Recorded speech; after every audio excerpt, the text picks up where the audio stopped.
No, it's going live in a second. I just gotta make sure that I put do not disturb. Oh, we're live. Let's see. All All right, but we gotta start off, man. We gotta open up our beer, but get the link Okay. at least. So we gotta do the link. All right, we got one person at least there. I'm gonna share the link to this video. All right. All right. We're setting up right now. Who's ever out there? How's the audio? If anyone can come in. Yeah, we're just waiting for people to come in. Oh, there you go. What's your? Oh, heck yeah, dude. But yeah, this is gonna be our first live feed right here. And if you know this man, right here, there you go. Audio's good, sweet. Should I move the camera forward? Let me know. Put some thumbs up, something like that. Hey, what's going on, man? Here, we're gonna move it closer. I want to be closer to y'all. All right, awesome. All right, so I got Eric right here, and we're just chilling. Guys, what's up? We got some beer right here, and we just want to talk to y'all out there. If y'all have any questions, throw them out there, man.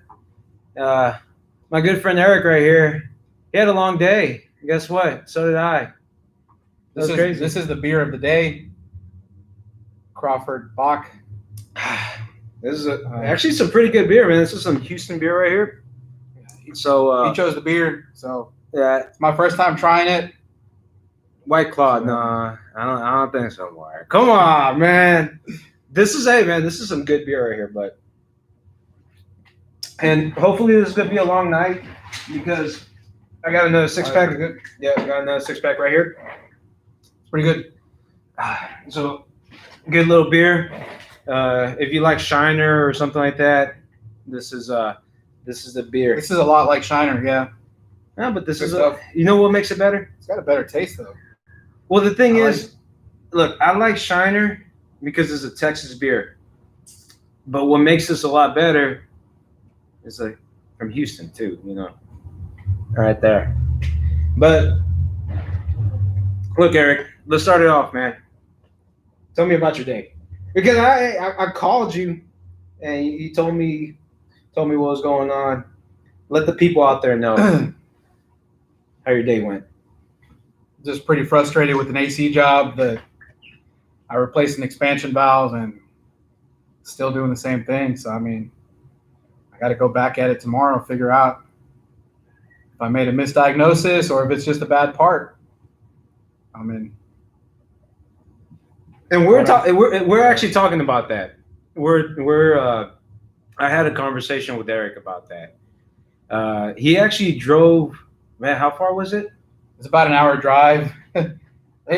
She was a friend of mine, and she lives about an hour away. So I drove out there to try to help her with her AC. And I got out there and I hooked up my gauges, and I saw that it looked like there was a clog in the AC system because the high pressure was going up to like 450 and the low side pressure was going below 10.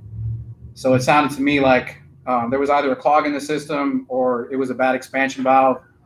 And it being a Acura Honda, I figured I'd try the expansion valve first. So I did that, replaced the expansion valve, had to tear the glove box out, pull the blower motor out and everything, and pull the evaporator core out to replace the expansion valve.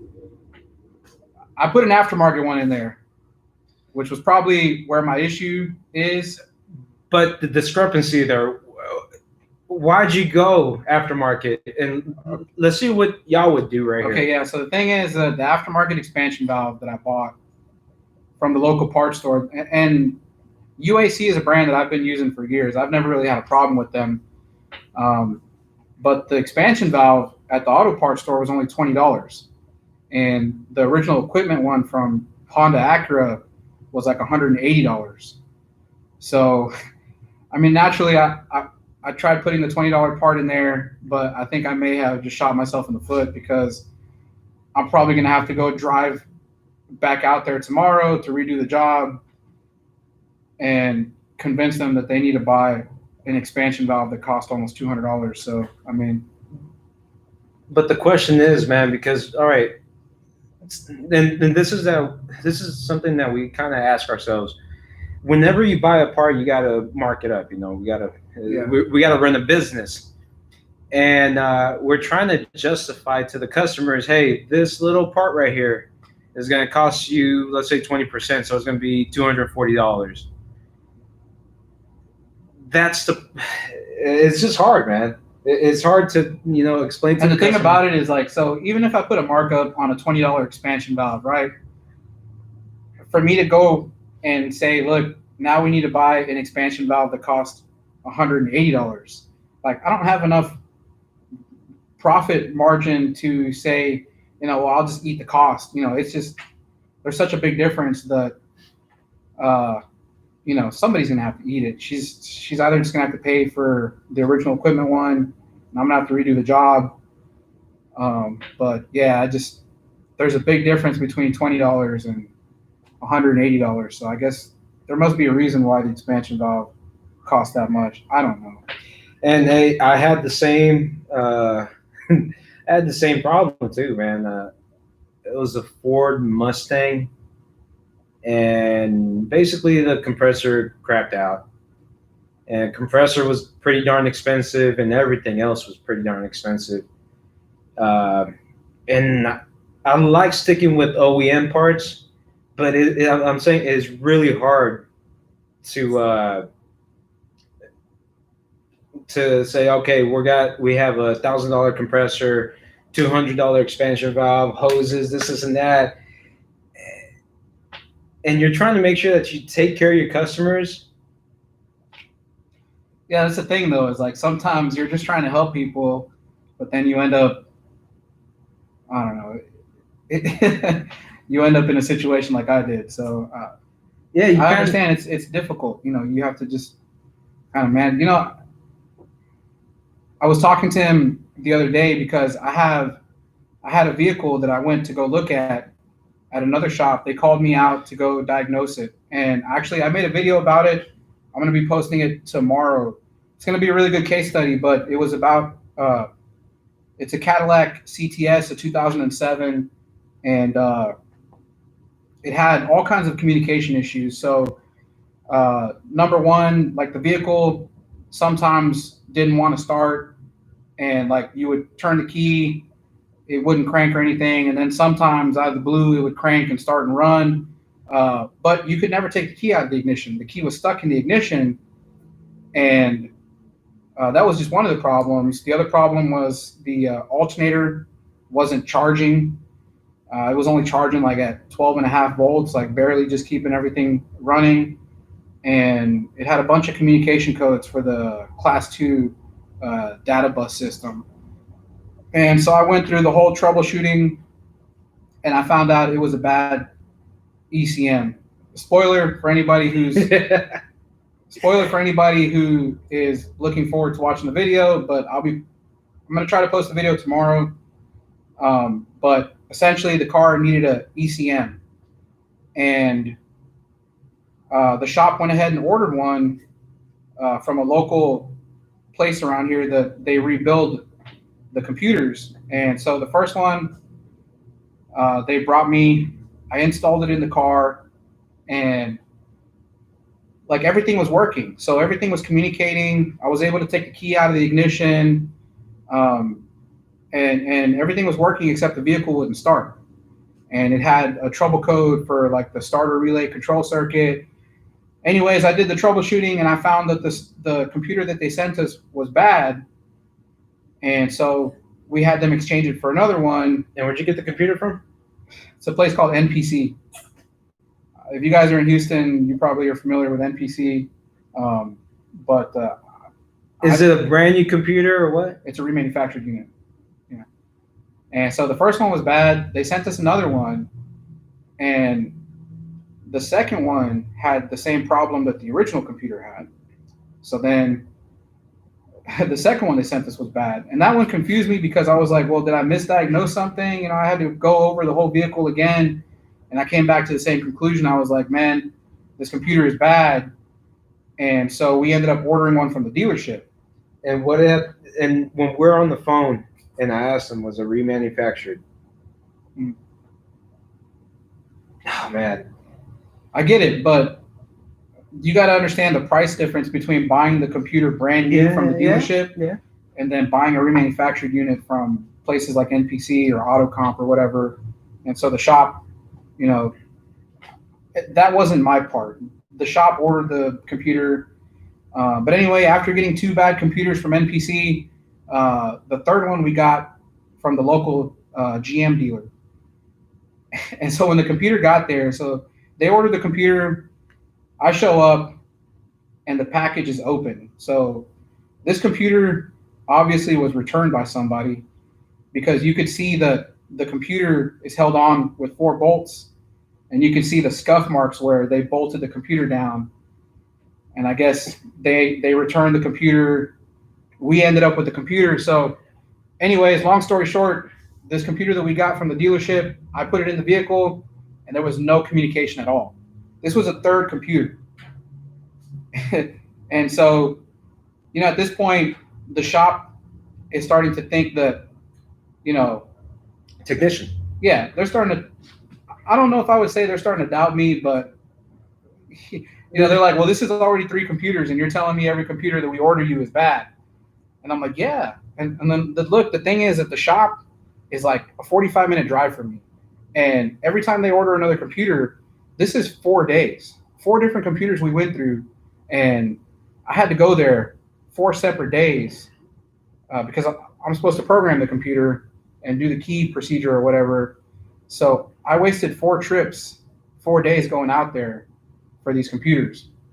Finally, the last one that we get from the dealership, which was the 4th computer, it came in a sealed package, not installed previously. I put it in, programmed it, everything works great.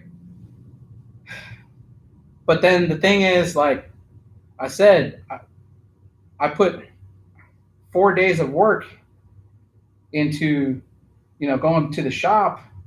And I understand, like, it's not their fault that the computer that they sent us was bad, but it's not my fault either, So it's like, Well, this is what I brought who's up. going to eat it? All right, this is what I brought up.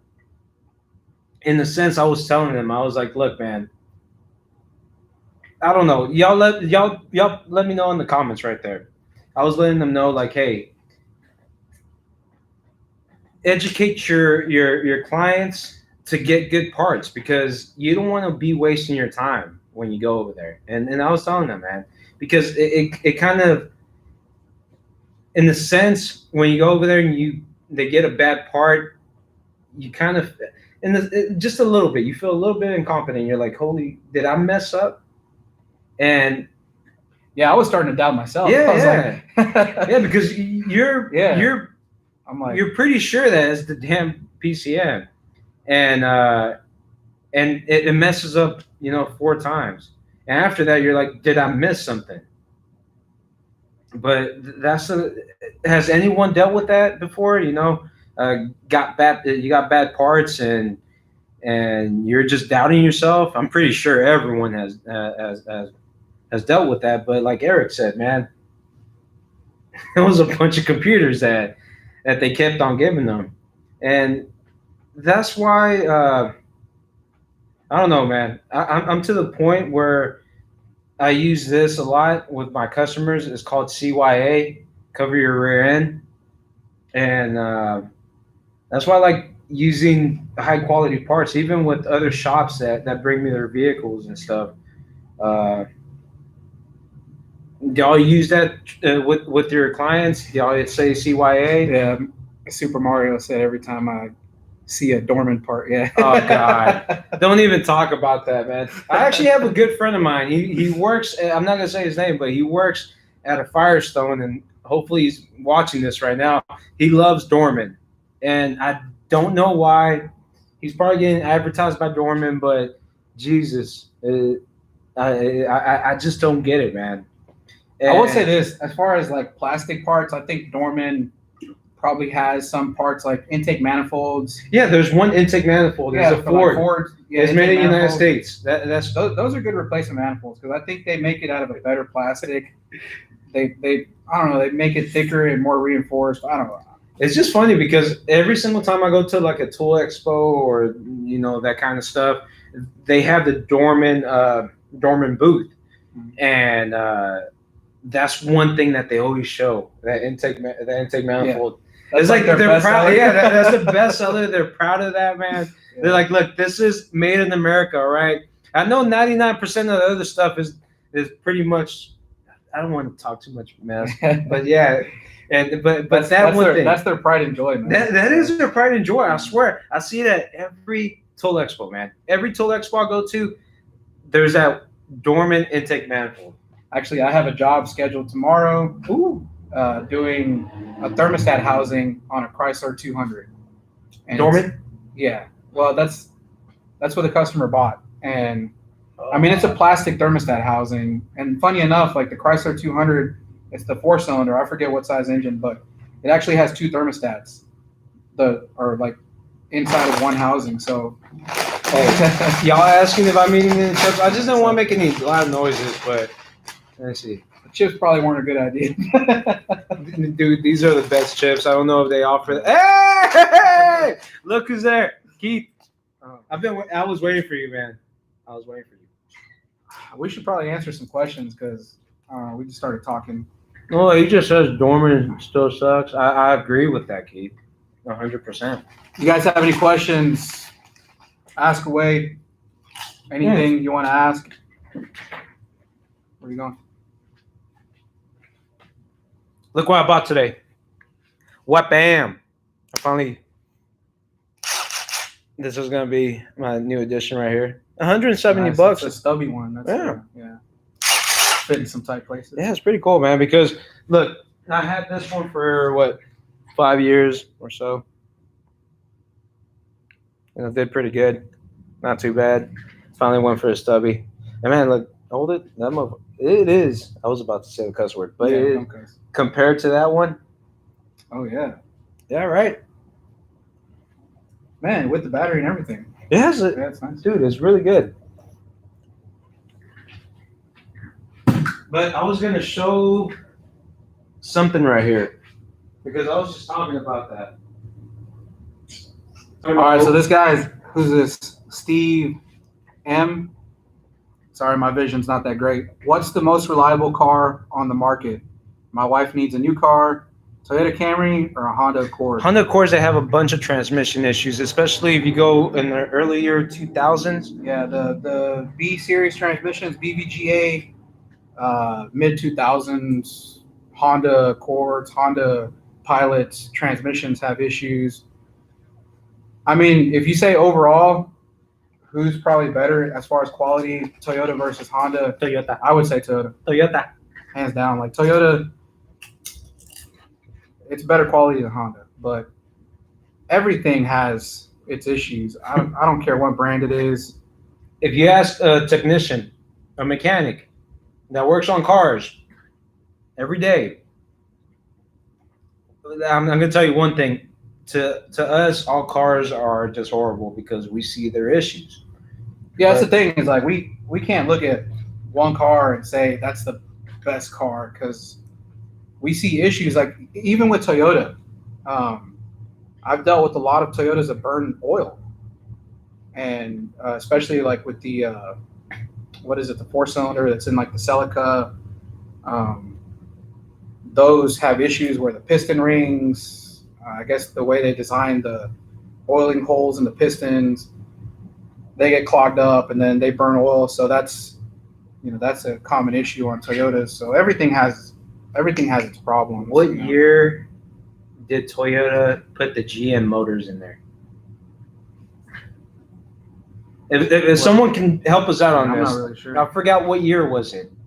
The Toyota put GM motors in there. I forgot. I think it was 04. Am I wrong? I think it was 04. Let's see. You guys have any questions? Anything technical questions or Are you referring to the personal Geo? questions? Whatever. Keith, I'm not. It's not too personal. I just know that if I'm not mistaken, I think it was like a Corolla 04 that had a GM motor. He says, "Are you referring to the Geo?" No, not the Geo. Yeah, because I don't know of any Toyota that had a GM motor in I it. thought, man, I really thought they had a motor. It's probably the beer. I'm not sure. Yeah, we probably shouldn't have started drinking before we went live. Well, let me see. Oh, come I on! babysit. He is I'm a lightweight, man. Look, hold my beer. I'm a lightweight. Check that out. Yeah. Okay, there you go. You gotta drink up, man. We got a 6-pack. We have people to entertain right here. Said, I asked the question above. Okay, what is the question? Yeah, what is the question? Can you scroll back up? Are you referring to the Geo, or if you can ask it one more time? Yeah, I'm sorry. We're just trying to keep up with the comments. Yeah, we have bad eyesight. How's the Exploder? Do you mean the Exploder, right? Oh, they're asking me? Yeah, they're asking you me, about your yeah. Exploder. Come on. Oh, my. Okay. So we're getting personal here. Yeah. Okay, after Yeah, that, we're going to answer Keith's CAN bus question. Okay. Okay. Yeah, the Explorer, Exploder, the Exploder, which I told my you. wife's truck. Yeah, so the timing chain, if you guys watch the video, the timing chain guy just took a crap. And here's the thing. I don't know if I really want to replace the timing chain in that engine. Like I said, for me to have to pull the engine out and then to tear apart the engine to replace the timing chains, and then I'm pretty sure that the plastic pieces from the guide that broke are probably in the oil pan, and there's probably got sucked up by the oil pump. So I'm gonna have to take the oil pan off and clean all the plastic pieces out of there. As far as time, I just don't have a whole lot of time, so I'm debating right now whether or not I just want to go ahead and put a used engine in there, just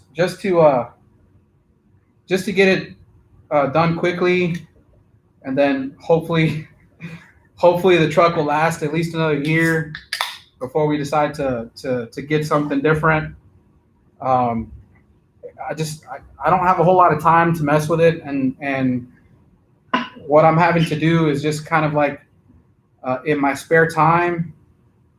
At the end of the day, I'm going to be working on the truck, so I am going to be filming that, but it's going to be like when I have time to work on the truck. So yeah, I think I'm just going to end up putting a used engine in there. But I think before I put the engine in there, I'm going to take off the valve covers and inspect the timing chains, and probably replace the tensioners, because if I'm not mistaken, I think that's what happens is first the tensioners go out, and then that allows the chain to like slap up against the guide, and then the guide ends up breaking, and then it goes downhill from there. So if I can get an engine that has that's why I said Cooper. I told him if he's going to do it, just do everything.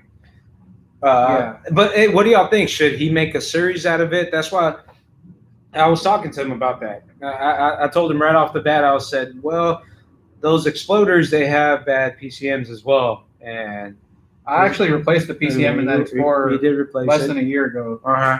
But it was because the AC wasn't working. And where'd you get that PCM from? Actually, I got a used one because I couldn't find. I tried to buy a new one from the dealer, and they expensive. Couldn't. Yeah, it was like $800 something, and I was willing to pay for it, but because it's my wife's truck, she needed AC, but they couldn't even get a hold of one for me. So I ended up finding a used one on eBay or something like that. And, I mean, it's been good for the past year, but yeah, with the Explorer, I think I'm just going to end up replacing the engine. I just don't have the time to sit there and take the engine apart and replace the timing chain setup and everything. I haven't decided yet, but I'm probably just going to end up putting a used engine in there. So what do y'all think? Should he do like a series? Should he do a series where he takes out the engine, rebuilds it, puts it back on, and then the engine craps out again? Okay. Yeah, so let's answer some questions. What did Keith say? All right, Keith Keith's question was, what CAN bus problem did you have The that most really, difficult one. yeah, that really beat your butt? I'll be honest, like CAN bus is really not that difficult. Mhm. Like I think the one that you told me about, what was it, that power steering? It wasn't as difficult, but that's the one. Yeah, that's the one that caught your attention. Yeah, I think that whenever I run into a CAN bus issue, I think people are just afraid of it because they really don't understand it. But when it comes down to it, it's really not that difficult to diagnose. As long as you just follow like basic procedure. I've run into all kinds of CAN communication issues. I think probably my favorite one. I made a video about it. There's a case study on my channel about a Chrysler Town and Country van that had a no bus communication issue, and I diagnosed that one. You guys are on the channel, check it out. But yeah, that was probably the more difficult one that I had, but I was able to make a video about it and kind of explain how the whole thing works and how to test it. So I wouldn't say that I've ever run into one that really I couldn't figure out. I would just say, usually if it's a European car, there's water getting in somewhere. I mean, Keith knows. yeah, there's a guy named from New Level Auto. He loves. Look for fishbowl. Yeah, just look for anywhere water could be getting in and getting into a module. Because y'all might know that guy. He's somewhere in the chat. European vehicles. He's somewhere in the chat right there. He loves those Euro right there. Find the water. And it's funny how they put the modules. They put them in the freaking lowest part. I had one in a Land Rover, and I forget, it was like a parking aid module or something. Yeah. And yeah, if they would have just put the module upside down, it wouldn't have been a problem. But because it was right side up and the water was just getting, traveling down the wires, getting into the module, that's what caused it to have problems. But yeah, anywhere water might be getting in, that's where you'll find your problems. Sand module and Mercedes. Is there any? Yeah, I babysit my beers. I'm sorry. Dude, hey, come on, man! Stone cold that shit. That's your second beer. Yeah, no, I'm on my second one. Here, so he bought 2 big ones to get started, and these little ones down here. Hey, dude, I had a long day today. I just really look right now. What time is it? Like 9:30, something like that. He had a job, and it was supposed to be an easy job. As soon as the customer pulls out, That's another one. Yeah, that happened. Yeah, and the freak. Please tell him the story, and go ahead. Where do I start? So it's a Honda Odyssey van. I know this guy. He's a customer of mine that is also a personal friend. A lot of my customers eventually turned into friends. So I was willing to make the trip out to his house. He doesn't live far from where I'm at. So I go to his place because he's got a Honda Odyssey that's a no start. And when you turn the key, it doesn't crank. So I got there and I was able to figure it out immediately that it was an issue with the ground cable, because when I checked the block voltage, there was like 12 volts on the engine block. And then also I checked the voltage on the body of the vehicle, and it was like 10 volts or something on the body. So I knew it was a problem in the battery cable. And when I did a voltage drop test, the problem was in the crimp where the battery terminal was. So I cut it and I put one of those universal ones on there, and everything worked great. The truck started up. He paid me. I was heading out of the driveway. I was backing out of the driveway. The guy gets in the van to start it back up to put it in his garage, and it's just clicking. And so I get out of the car. I'm like, what happened? And so the guy had already paid me. So he's like, well, you must not have fixed it. I'm like, no, I fixed it because I know for sure we had block voltage. We had voltage on the block when we shouldn't have. and now we don't. And anyways, What time was that? Like 4 o'clock? yeah, that was around 4 o'clock or something. Yeah. So anyways, it turns out the starter was bad. So I did a voltage drop test on the starter cable. Cable is good. All the integrity to the wiring and everything is good. The starter itself just decided to take a crap while I was there fixing one problem. Another problem popped up, and so I ended up having to replace the starter there, which it took me a lot longer because I don't know where that van came from, but there was a lot of rust, and the bolts were rusted. And even after I unbolted the starter, it was like married to the transmission. I guess it was so corroded it had stuck itself to the transmission. I had to hammer that thing off of there. And it was a lot of pressure because he had the customer there. Yeah, the guy waiting, because I was at his house. Yeah, he was waiting He there. was blocking the driveway. Plus, we're gonna do the video. Yeah, and then I was trying to get out of here on time, or get out of there on time to get over here to do this video. I give him props, man. I give him props for that. I got it done. It was just. And he's here right now, babysitting his beer. Sorry. On live TV or Do you have live any more YouTube. questions? I mean, we got some questions here. I don't want to miss anybody. A sending unit for 2003 Chevy Silverado. Okay, you have a question about a sending unit? Who's this? Clear Magic? Yeah, what's the question?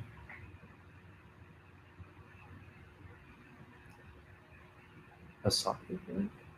Okay, he was watching somebody changing it out, and they said to use a 1 1/16 socket to replace a sending unit on a Silverado. I mean, I've replaced plenty of those. Usually, I just change the whole module assembly. Yeah, because CYA.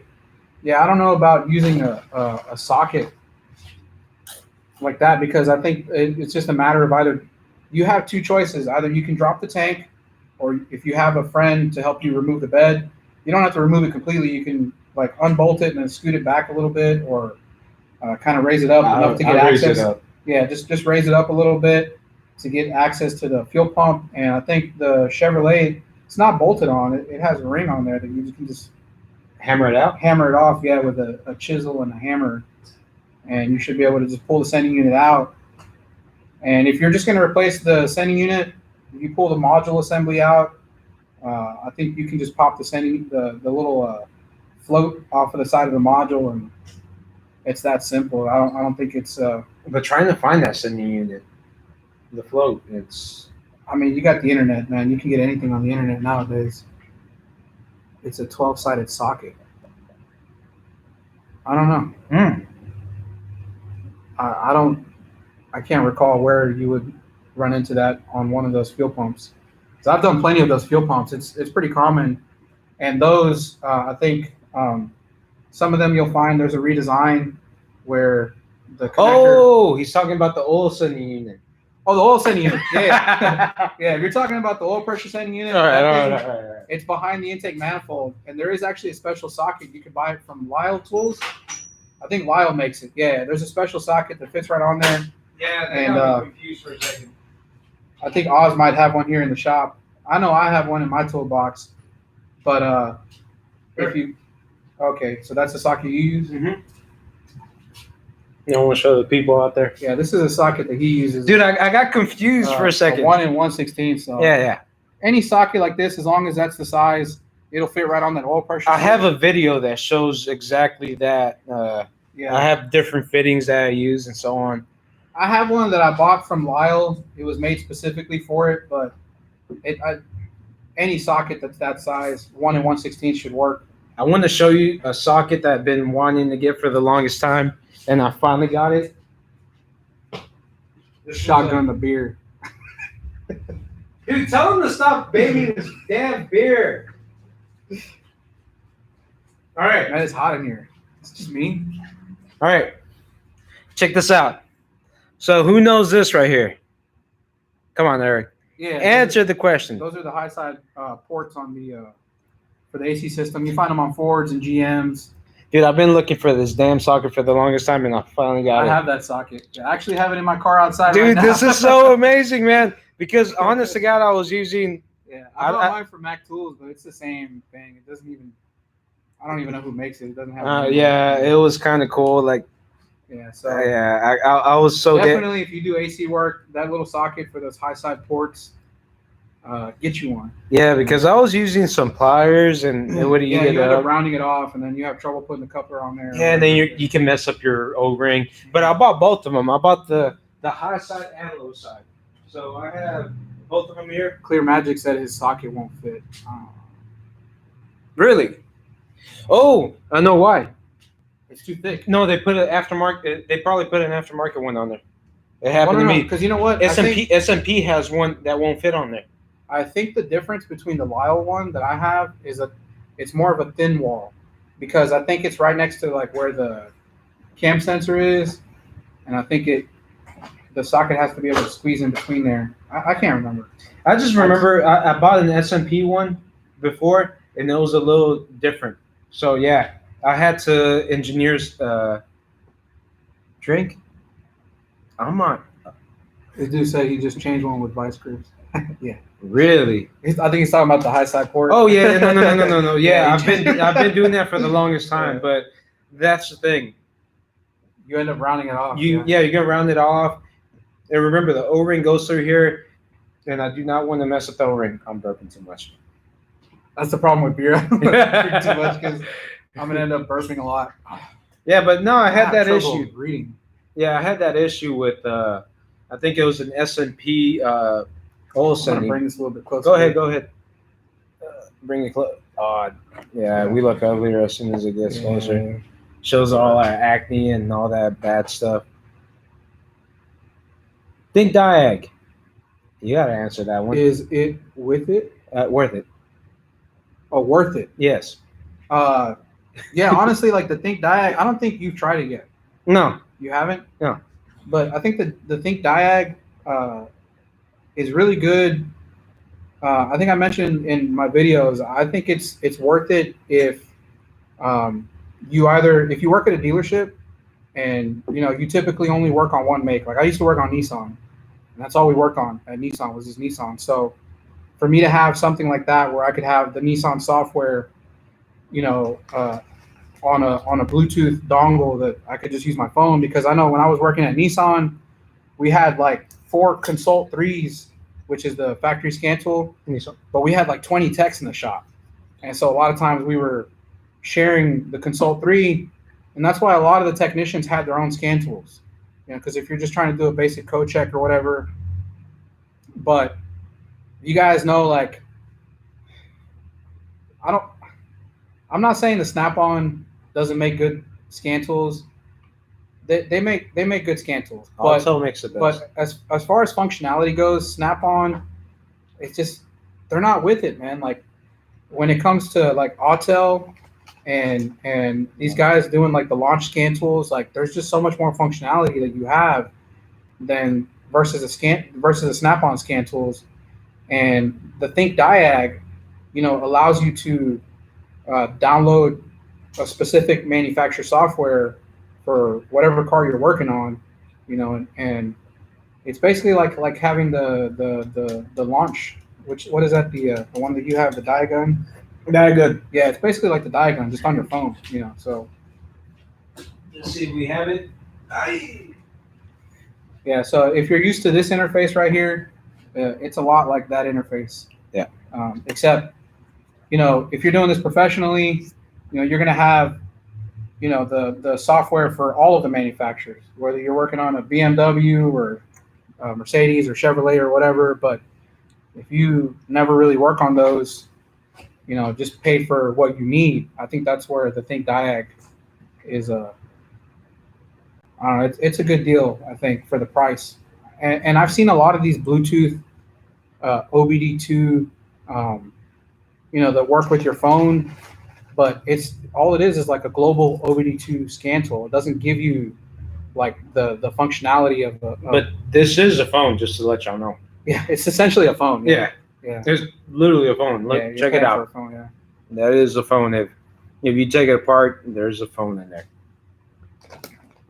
Yeah, see this guy, Gaston Mechanic says, I got the same die gun, has saved my bacon server. Yeah, exactly.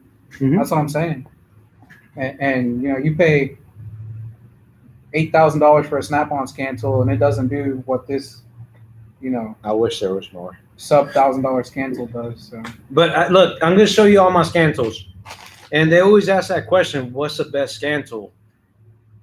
There's not a universal scan tool that's going to do everything. This guy he's saying, J George's, my second time asking 2015 Sonata 2.4 with the code P0010 electronic VVT, any info. P0010 is the, Is it that's the VVT, that's the VVT, the 2.4 is the one that has the two solenoids, the intake and the exhaust solenoid. I can't remember. Yeah, I'll look it up. What the code is for the intake or the exhaust. I know when we make the videos, we look at the codes and we know all. Yeah, off the top of my head, I know it's either. I think it's probably the intake, but I'll tell you right now, with VVT codes on those 2.4 engines, the first thing you always want to do is very basic: check the oil level. Anytime you have VVT codes, always check the oil level. If the oil is low, it's going to cause you to have codes for the VVT and circuit code, or even circuit codes. They'll throw circuit codes, but a real common on those vehicles, the solenoids tend to stick on those, and they're actually really easy to pull out. If you pull them out, you can take a look at them. Just doing a visual inspection, check the screens, make sure they're not clogged with or gummed up with oil, like sludge, because I've seen that a lot, you know, with these 2.4 engines. So, yeah. Did you find the code P0010? What is that? All right, let me. All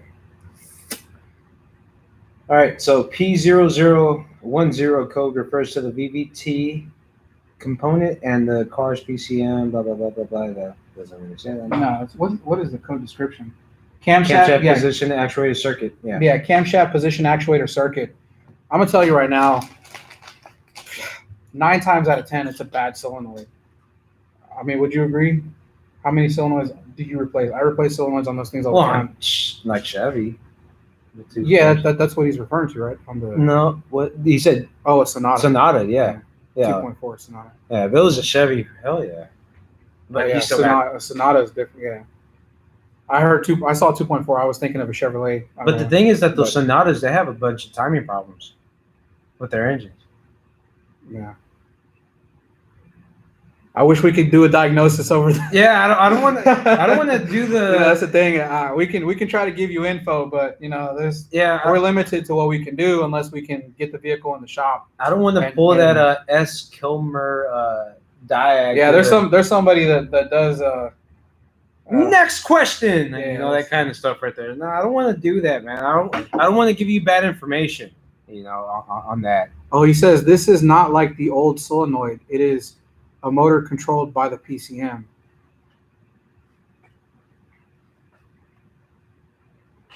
I will look. We have to look at it. And yeah, I like scoping stuff. Yeah, that is the first thing I'm gonna pull out. And I will say this is that, you know, anytime I run into like a system that I'm not familiar with, the first thing I always do is just look at the system description and try to understand how it works. So when it comes to the Sonata, I'm not going to say that I'm familiar with them because I don't work on that many Hyundais, to be honest with you. But I would have to go through the system description and learn how it works and then figure out how I would attack the diagnosis. I mean, just to let y'all know right now, yeah, off topic, 3 to like half. I just want to bring that up. All right. Okay. Next, cheers. So we got another question. Anything? Let's see.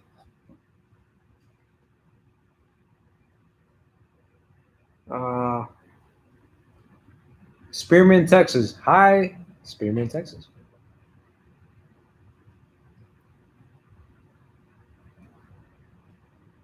This guy up here said, R says the shop is making money on the part they provided 3 bad computers, they should pay extra for the diagnosis. See, Oh, that's where it gets tricky, man. We're going back to the Cadillac. And like I said, I'm going to be putting out the video. I'm going to try to put it out tomorrow. If not, I might end up putting it out Sunday. But, yeah, so I had to go back 3 different times. Or 4 different times, actually. He has to get paid for that, dude. Look, okay, I understand that. But at the same time, like the shop has other vehicles there for me to look at. So I was busy diagnosing other vehicles too. I'm walking a fine line, man, because they're giving me work, but at the same time, Is that Johnny Cash thing right there? Walking a fine line. Yeah, it's walking a fine line, man. I don't know. Like I said, it's not their fault that the computers were bad. It's not my fault either. I think we both lost on that one because I actually spoke to the manager earlier today, and he said that by the time he closed out the ticket, he said that he only made like $100 on the car because he had to eat I don't know. I guess they had agreed on a certain price with the customer for a remanufactured computer, and the customer didn't really have the money to pay for the computer for the dealership, so they ate into their profit margin to make just to get the car out of there. So, well, look, prime example. I just got to bring this up because this is why I don't use cheap parts. All right. Yeah, this guy Steve M says Eric has to drive home. Can't drink too much. Yeah, exactly. Whoa! You cannot like do that to him. He has to drink. All right. Look, but let me just bring this up. I gotta drive home. Let me just bring this up. I will sober him up. Don't worry about it. We have plenty of water here at the shop and Gatorades and all that. Let me just bring this up right here. So one time, this was a long time ago. Customer wanted their ball joints changed out. I was like, all right, cool. So he wanted to get his ball joints. And I was like, no, I want to put the Moog ones on there. And the ball joints were about like $96 or so. So I gave him the price, and he was complaining, saying that it was too expensive. He was like, I'm going to supply you with my ball joints. Long story short, couple months, I think it was like a month or 2 months later, he calls me. And I'm going to tell you one thing. I'm a torque Nazi. I make sure that I torque everything perfectly. To spec, man. I'm being serious. I have a lot. Is that 1 Ugga or 2 Ugga Uggas? It's 3 Uggas. Yeah, but the thing is, long story short, he calls me and his tire is off.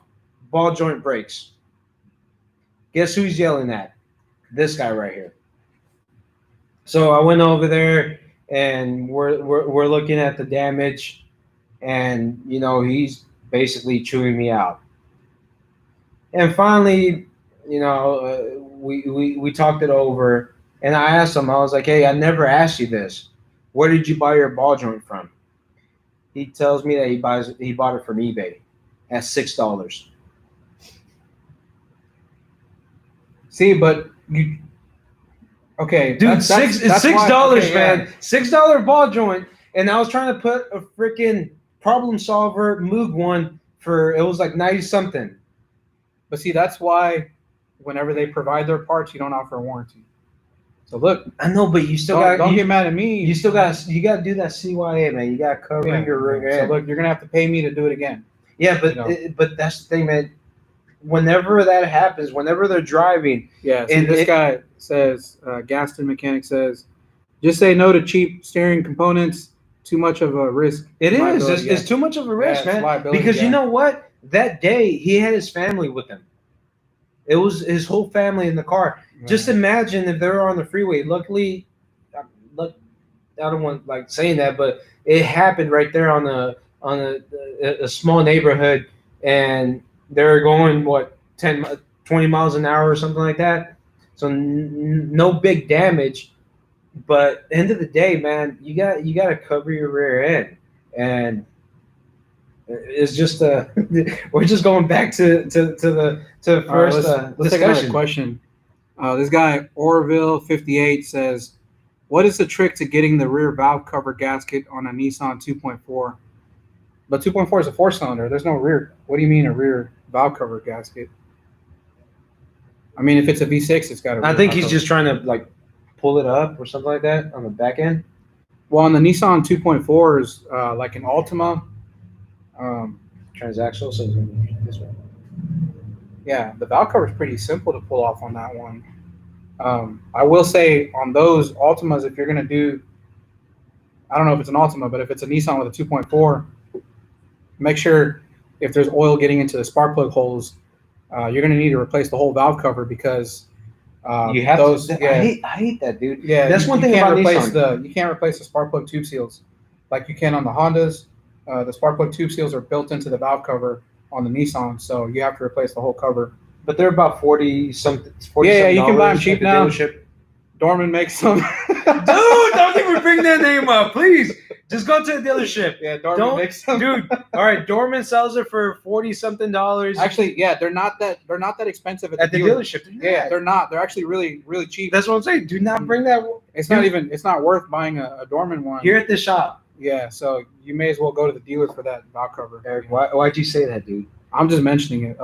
So he says sorry, it's the V6. Yeah, that's what I'm saying. Okay, yeah. Yeah, if it's the V6, it's gonna have a rear valve cover. You got to take the intake manifold off. There's no way around it. The intake manifold has to come off. Just make sure that when you're taking it apart, the vacuum hoses and stuff. They crack. Yeah, but just make sure you put them on the same way that you took them off. Take pictures if you're not sure.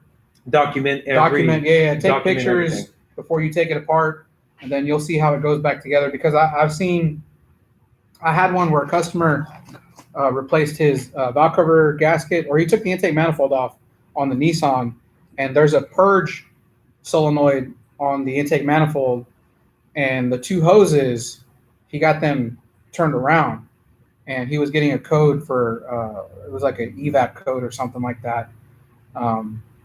And so that's all I had to do was switch the hoses around after I figured that out. So yeah, if you're not sure, take pictures before you take the intake manifold off. That one, I think there is a bracket on the backside of the intake manifold. There's like two 12mm bolts that are really difficult to get to.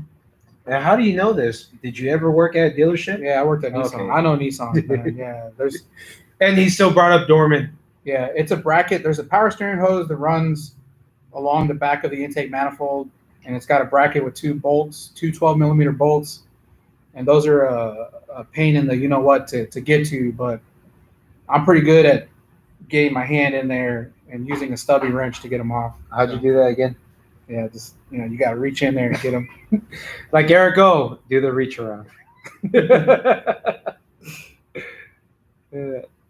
Which auto scan tool do you use on your videos, Eric? I use the MaxiSys, the MS908. I don't know. They come out with newer versions. That's the thing. It's like there's now. I get confused by it myself, to be honest with you, because there's like a MS908P and then MS908 SP or something like that. So there's a bunch of different. I don't know. The one I use is the one that comes with the J-Box to do the programming. 908? Yeah, it's a 908. Yeah. But just understand that when you buy the Autel that comes with the J-Box to do programming, I think people get confused because they buy the unit thinking that you can do the programming with the tablet. No. That's not the way this works. The tablet and the J-Box work. The J-Box works just like as a VCI to communicate with the scan tool. But when it comes to programming, you still have to have a laptop. Use a laptop, and you have to download the manufacturer software, whether it's Ford software. What is Ford called? It's what is the Ford J2534? Is FJDS. Yeah, FJDS. FJDS Ford is what you have to download. Then when it comes to GM, it's AC Delco TDS is the website that you go to, and you do it through the website.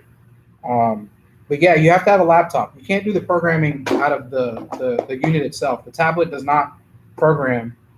You connect this to your laptop, and that's how you program. So if you guys are looking to get into programming, I think this is a really good option because as far as the cost, when you look at these units right here, um, comparing them to something like a Cardac, I understand. I got 3 of them. Okay, I understand the Cardac has a support. I think that's probably the biggest difference. AE tools. Yeah, you have the technical support. Maybe not so much with the Autel unit, but I've never had a problem programming a vehicle to where I had to call tech support with the Autel unit. And then actually what I'm finding now is that more and more of these OE manufacturers are starting to support the Autel. I noticed that That's a VCM. oh, that's the VCM for the Ford. I noticed the other day when I was programming a GM, and if you're programming a GM, there's a new J2534 wrapper that you need to download. I don't even get that. If you get that message, here's the thing about that J2534 wrapper. If you guys are programming a GM and it's telling you to download that wrapper and it doesn't want to do it, like you're having trouble doing it, the trick is that before you open up the browser, you need to right click and run the browser as administrator, because that took me a while to figure out, because I spent an hour or so trying to figure out why I couldn't download the new wrapper. But yeah, see here. Oh, dude, talking about the flooded cars, how dare you? What? The flooded cars! Man, we're in Houston, dude. Like, how can you avoid them? They're everywhere. And then the thing is, a lot of them you don't even know they're flooded. So it's. Any questions? Let's see. Do you guys AC manifold gauges and any we've used Harbor Freight? So Gaston says we did a module update on bends using the Autel J box. Took a while to complete, but it was successful. It was successful. I will tell you one thing. Hey, look, I bought the Cardac Plus 3 right here, and I got it from AE Tools. But I was talking to Eric O. I'm pretty sure y'all know that guy. Some guy from South Main Auto, something like that. And Keith DeFazio. And they recommended me to get it from AE Tools. You pay a little bit more, but you get good customer service. And that's why I went with them. And honestly, God, man, if I'm programming something, I just give them a call. They get on my computer and they help out. And that was probably one of the best buys, man, to be quite honest. Because, honestly, God, as technicians, we do go to a bunch of training events and we try to learn as much as we can, but it's just hard to retain all that information. So it's always good to, have some help. So this guy, Christian Correa, says, which AC manifold gauges do you guys recommend? Look, I'll be honest. At my shop, I always had the Robinair machine, which I'll tell you right now, the Robinair machine, I had it for like 5 years, and I did have to replace the gauges that were in the machine. And at the time, I couldn't even wait for the gauges to come in because I had to order them. So I actually went to Harbor Freight and I bought an AC manifold gauge set, and I took those gauges off and I put them in my machine. Yeah, they fit. What the fuck? Yeah, dude. You wouldn't even know if you looked at it. If you looked at it, you wouldn't even know that those were Harbor Freight high and low side gauges on my Robinair machine. But when you're running a shop, you don't have time to wait. Do you want that machine right there? I'll give it to you right now. This one right here. Dude, I want to show y'all this. This is old as can be. Yeah, that machine looks like it still works. Hold up. I know. Here. It still works. Look at that. You're telling me that still works? It still works. I'm being serious. You can have it, man, if you want to. It has everything. It has the vacuum and all that. That looks like a electrocution hazard right Hey, there. dude, there's no OSHA here, all right? But yeah, if you want it, you can have it. It's there. Free is free. Yeah, free is free, man. You know what? I had this really old school snap-on welder at the shop. It was actually given to me by my father-in-law. I mean, he died like 10 years ago, so I've had that welder in the shop forever. and it's an old welder. I don't even know when it was made, but I tried to get rid of that welder. First, I tried to sell it because I was closing the shop down. I didn't have anywhere to put it, but nobody would buy the welder. And I asked the Snap-on guy, and the Snap-on guy told me that it was so outdated that he couldn't even find a buyer for it. And it was a big welder. I mean, like probably a good like 4 feet tall, and I think you could weld aluminum with it. And I just never knew how to use it, and for the life of me, I could not sell that welder, dude. I ended up giving it away, and then the guy I gave it away to, because this is while I was closing the shop down. He sold it. No, he brought it back to me. I was like, dude, I'm trying to get rid of it. I give it to you for free, and he brings it back to me. I ended up leaving it. On the street, and I think eventually some scrap. You have a bunch of scrappers that'll take it away. They ended up taking it away. Yeah. No, trust me, I want to scrap that right there, but it still works. The gauges work. Look, if you want to, you can take those gauges out and use them for something else. That was kind of funny. Your Alexa's video. Eric, when will you get your own shop again, Andrew? Dude, I keep on telling them. You know what? I'm gonna tell you right now. To Pasadena. I'm gonna tell you right now. To be honest with you, I like what I'm doing right now because. And what are you doing? Well, the people out there want to know. I'm basically just doing diagnosis and programming for other shops, and it's a lot less stressful for me. I don't have all the overhead, and I'm trying to film a lot of what I do. So the thing about it is the shops that I'm working with, they allow me to make the videos. So I'm hoping that I can just continue with YouTube and continue doing what I'm doing right now. I don't have any plans to open up another shop at the moment. But I'll tell you right now, ever since I closed the shop, I feel less stress. Less stress, man. I almost feel like, because I was there for 4 years, and like ever since I closed the shop, I feel like I just got out of prison. I don't know, like I'm able to start all over again. That's kind of what it is. I don't know. So right now, I just feel like I'm gonna wing it. See what works. I will tell you this, man.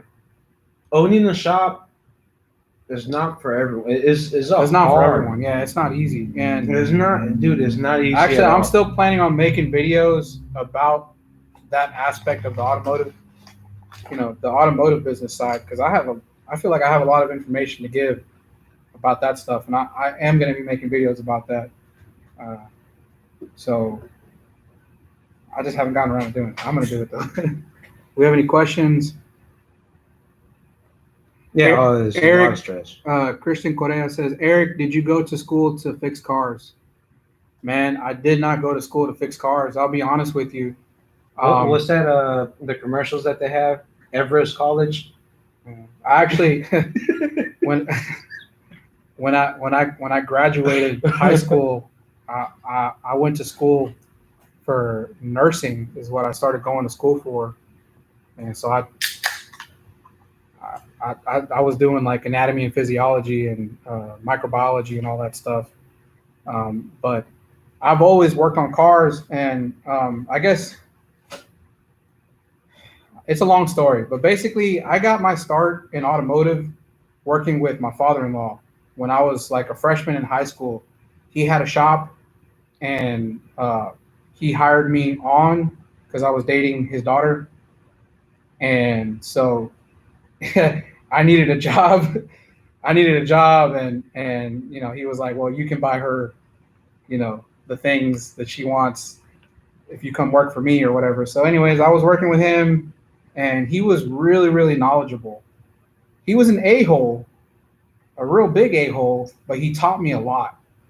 And he was always up to date on the latest in technology. And he was really, really smart, though. I was doing a lot of the grease monkey stuff. You know what I mean? He was busy doing the troubleshooting and stuff, and I was over here replacing struts, pulling engines out, doing brakes. You know what I mean? There's no shame in doing that. I did that for a long time. Good But- money too. Yeah, that's where the money's at, to be honest with you.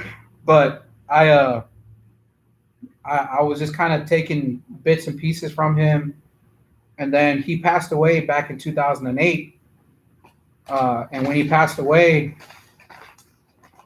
I remember when he passed away that my mother-in-law basically had me like, I wouldn't like running the shop, but I think that's when I quickly learned that I just didn't know enough about diagnosing because he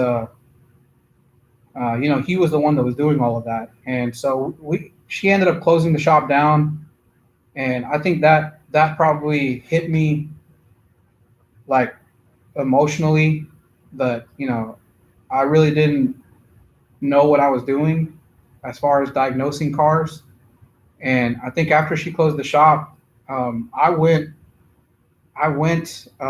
like, how do I say, like I got really focused on trying to learn everything I could about diagnosing cars. Better yourself. Yeah, to get better at it, because this is going back to like 2010, 2011, and so I was really self-motivated to learn about diagnostics, and so and then during that time, of course, a lot of us know who Scanner Danner is. I'm gonna tell you right now. Who's that guy? I'm gonna tell you right now, Scanner Danner is the godfather when it comes to this whole YouTube Industry. yeah, diagnosing whatever industry. I don't know. So I found Scanner Danner. This was back like 2011, 2012, something like that. And at the time, he was doing these lecture videos on his website. And I bought all the lecture videos and I went through the whole thing. And You bought his book too, right? yeah, I bought his book. Yeah, and I went through the whole thing, and I was like, you know what? I'm gonna try to go get my L1 certification, the ASE. And so my first attempt, I took all of the ASEs. I got master certified, and then I took the L1 test, and I passed it. All my first time trying it, and I give credit where credit is due. Paul Danner, just I think he paved the way for a lot of it. To be honest with you, A lot of YouTube mechanics, to be quite honest. even if they don't admit it, trust me, I'll admit it. Paul Danner. Same here. Paul Danner really, he changed my life, man. Like honestly, really put me on the track to becoming what I am now. Yeah, because when I first started off, I owned my own shop and all that, and I was doing brakes, this and that. But the thing is, in the area that I'm in, there's so many mechanic shops around here. So a customer would come by and say, okay, I need my whatever. I need you to change my engine. I would give them a price, and they would say, well, this other shop down the street is charging $100 cheaper. And guess what? I'm trying to compete with them. But then after that, I started watching Mr. Danner, Scanner Danner, and he just opened up this other door right there. And that's diagnosing. And a lot of people, let's just be quite frank. Most technicians, mechanics, whatever you want to call them, they don't like diagnosing. They don't like doing electrical work. So they stay away from that. And now I'm in a different level when it comes down to this. So I can start charging my price compared to trying to level out with the other shops over here. Because I'm not gonna lie, I got to the point where Oz Mechanics was gonna be done for. There was not gonna be no Oz Mechanics. I had literally $300 in my account, and it got to the point where my rent was due. I was done, and it changed from there. And now I've been in business for about 8 years, and I would never change this, man. This is probably the best job in the world. I love this, man. Doing standing next to Eric right here, doing a live viewing right now with all of y'all right here, and working on his cars, man. This is probably the best job. I would never change it, man. This is amazing. I'm enjoying this little sitting with y'all right now, man. Having these beers right here while Eric is babysitting his beer and enjoying the time with y'all. I'm laughing because this guy Billy Yoder says secretly Eric watches Scotty Kilmer. Hey, dude, I have something to say right here. I will say this: he is a genius, man. I will say that about Scotty Kilmer. He is a genius, and I will tell you this because you gotta understand, man. I had a conversation with another YouTuber, and we are talking about this. Scotty Kilmer basically tells you. I'm just gonna say Mr. S. Mr. S. I'm burping. Mr. S is basically telling the subscribers what they want to hear. So it makes it easier for them, dude. When we start talking about scoping and this and that, most subscribers they get mad because they're like, "Well, I don't have a scope, so this video is not going to help me out." I will say this. I did, but he seems to be posting like 3 videos a day or something like that. Dude, he's making a lot of money, dude. Yeah, so I think he's milking the cow right now as far as the ad revenue. But he put out a video, something to do with some wheel bearings, and so they brought him the car because they wanted him to check out the wheel bearings, and he said the wheel bearings were making noise, but in the video he jacks up the car. And he tries to wiggle the wheel, and he says, "Well, there's no play in the wheel, so there's no reason to replace these wheel bearings, even though they're making noise." And he says, "Well, these should last another, few months." And I thought, okay, I don't know, because if I'm hearing noise from a wheel bearing, it's not like I think wheel bearings are kind of one of those things where when they go bad. It goes from 0 to 100 real quick. Like they'll start making noise, and then when they decide to come apart, like it just happens. You know what I mean?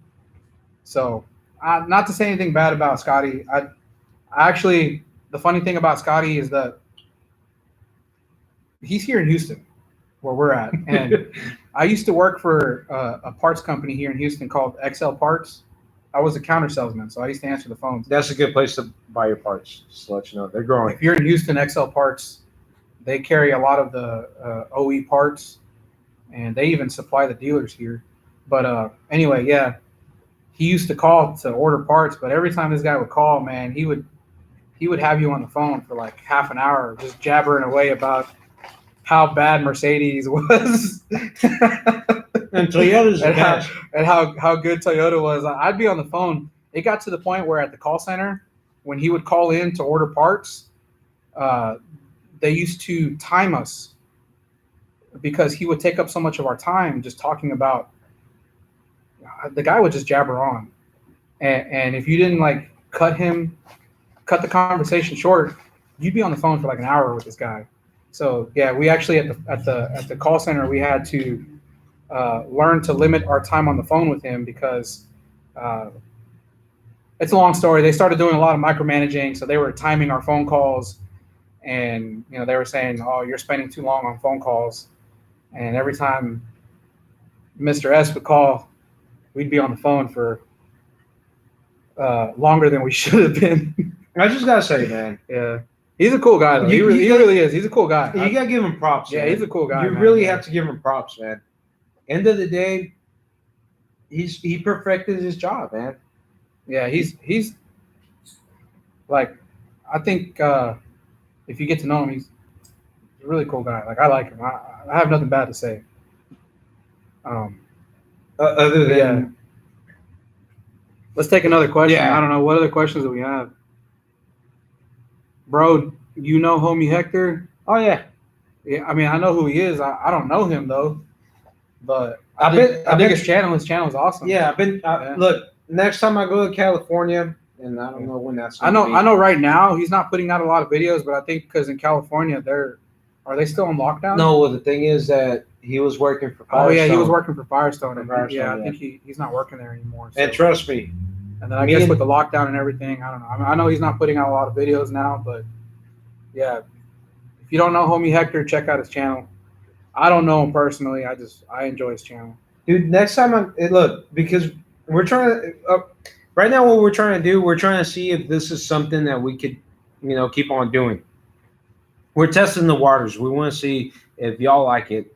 And next time I'm gonna go to Eric's place. Yeah, this is our first time doing a live, so I think we're both kind of nervous. So if you guys couldn't tell, we didn't even really know how we were gonna do this. We were just like, we tried to plan so much stuff because we were like, should we do this or should we do that? And then I had so much going on during the day, and I didn't even think I was gonna be able to make it out. That's why I didn't post the notification, or I didn't post about it till like an hour before we went live, because I wasn't even sure if I was gonna be able to make it out here. But we were just like, let's just play it by ear, just figure out.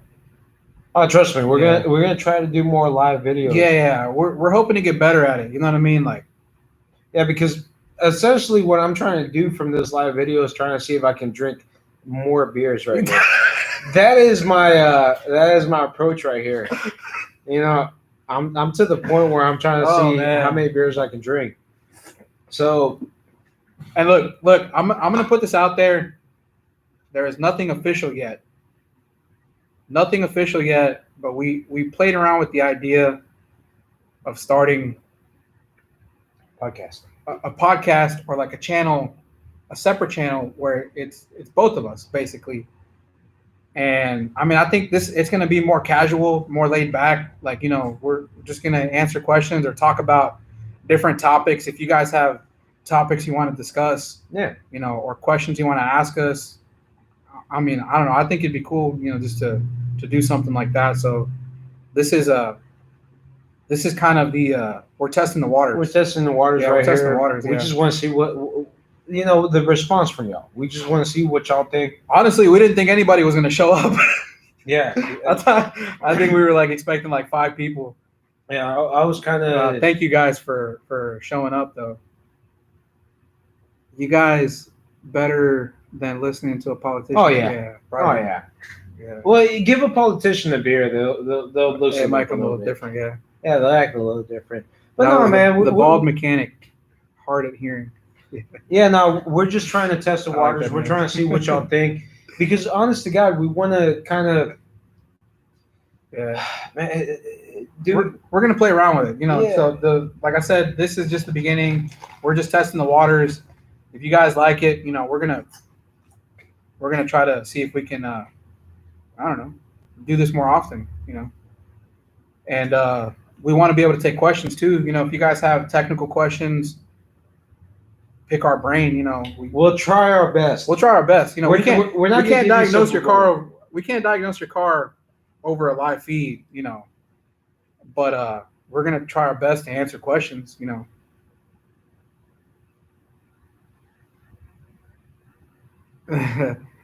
And I think that if you guys put any curse words in the comments, I think the thing filters it out and it ignores it. Yeah, it ignores it. So just try not to. And we don't talk politics. Try not to use any curse words in the comments. Are there any questions? Let's see. It's all good. Don't worry about it, Steve. Dude, that's actually really. What? Billy Yoder says, Dos Hermanos Garage. Dude, we're trying to think of a freaking name, dude. And Billy, you probably got us. You probably got the right name, dude. Yeah. I love you for that. Gaston Mechanic says, get your crystal ball and diagnose cars over the live stream. Man, like I said, man, we'd be millionaires, dude. We'd be Scotty Kilmer. I'll tell you one thing, man. That's one thing. I don't know if you see. Look, I don't know. All right, my shirts, they don't have my phone number anymore. Okay. Do they? I forgot. Did it? No. Okay, they don't. All right, they don't have my phone number anymore because, dude, I would get people calling me, asking me, hey, I have this issue. Can you please diagnose it through the phone? Well, you know what? That's one of the reasons why my YouTube channel name was different than my actual shop name.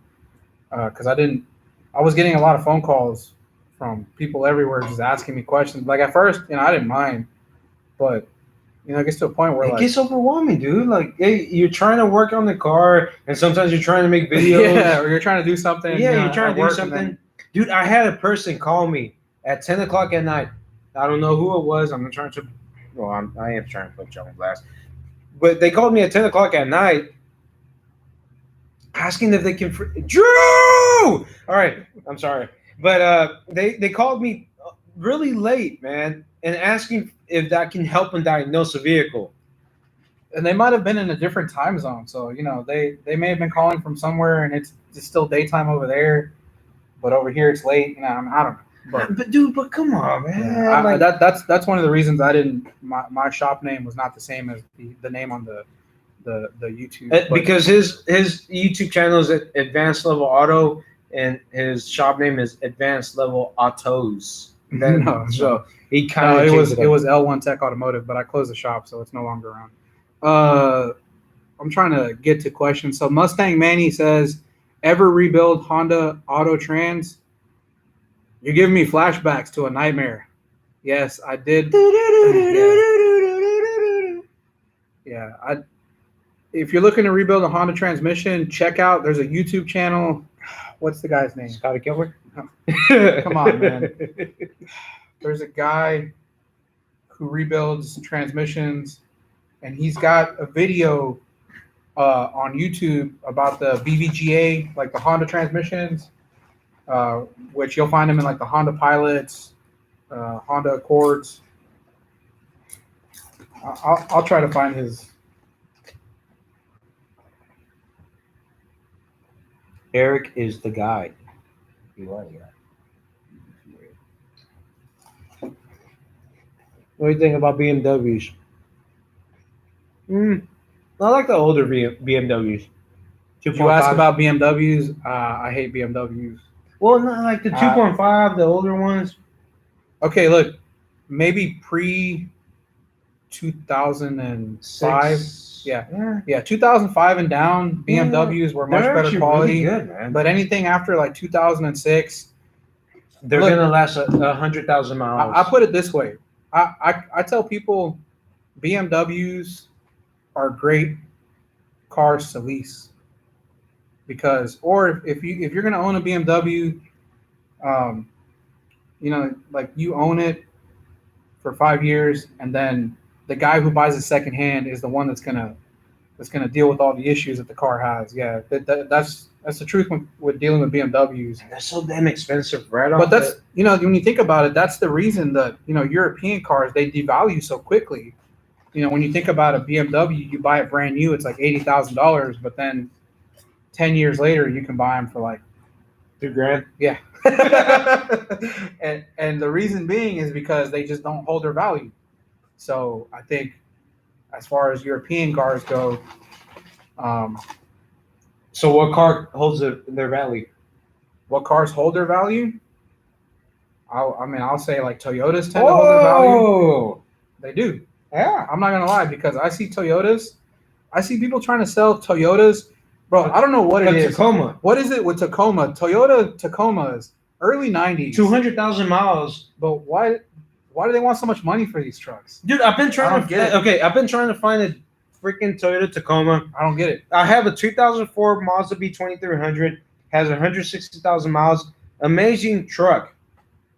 But the thing is, as a single cab, I'm getting married in a couple of months, and later on, I'm trying to have kids. I can't fit my kids there. Yeah. So I need a better vehicle or a bigger vehicle, and I want to stick with the truck. And I'm trying to buy a Toyota Tacoma.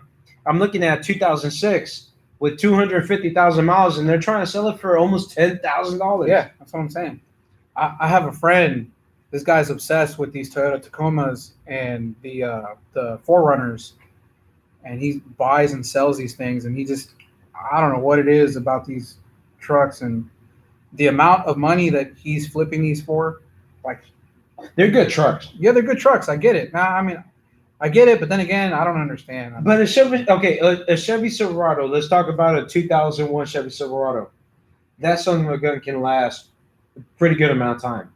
Yeah, Maybe if you're take talking good about care of it. okay, so we talk about Chevy trucks, the 4L60 transmissions are problematic, but the 5.3 Vortec engine, 6.0 Vortec engines, yeah, aside from oil leaks and oil pressure problems, little stuff, they're pretty reliable engines, yeah. For '01, they don't. Oh, like let's say from two, 2000 to 2005, they have really good engines.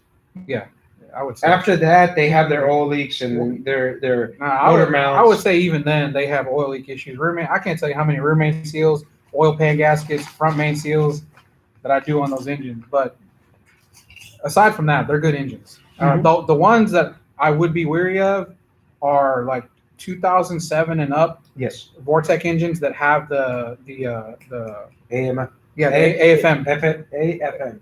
yeah AFM or AMF, whatever it is. Active fuel management. Yeah, active fuel Man. management. Yeah, so they have issues where the lifters take a my crap and they tear up the camshaft. Those trucks, Cylinder number 6 or 7. Yeah. Misfire. those I would be weary about. Yeah, but let's see here. What else do we have? Vent valves on those Chevys, they get pretty. We may have missed some questions, man. I don't know if we can go back, but Check purge valve. They're talking about. They talk purge valve on the Chevys. maybe they're answering somebody's question in the comments. I'm not gonna lie, Can we this go- is can kind we of go fun, back? man. Yeah. I like this, man. If you guys have a question that we missed, Please put it down below. yeah, put it again. I'm sorry, we're trying to keep up with Dude, it. we're just talking. We'll keep on talking about different issues that we dealt with. Gaston Mechanic said, "People buy cheap Euro cars and expect the labor to be cheap. Oh my Boy, god. Boy, are they in for a That's surprise." another whole freaking story right there, dude. Yeah. That's a whole different thing right there. They buy these they'll buy the secondhand car with 100,000 miles and they're all pimping it out and all that, and then they want the cheapest labor. Mhm. And then when you tell them how much a module costs or how much this and this costs, they think that you're screwing them over. I think with BMW, aside from the parts costs, some of these they can be difficult to work on. And when it comes to fixing things like water pumps, they don't have a regular water pump, they have an electric water pump. Mhm. And then to replace this electric water pump, there's a lot more work and labor involved. So the pump itself, it's like when you tell somebody they need a water pump, right? And most of the time they're thinking, oh, well, I remember replacing the water pump in my Chevy, and I think it only cost me $300, right? With the labor and the parts.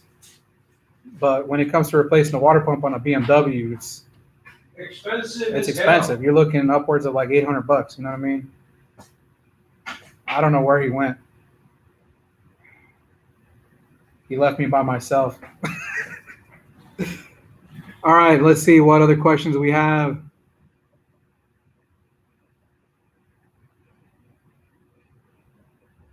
Okay, so Alejandro Bejarano said 17 Silverado hard to fill gas tank have replaced canister and vent valve. Any idea?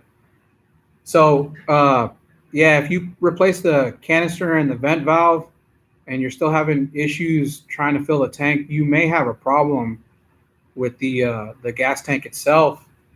I know sometimes issues with the filler neck or the rollover valve that's inside the filler neck can cause problems where the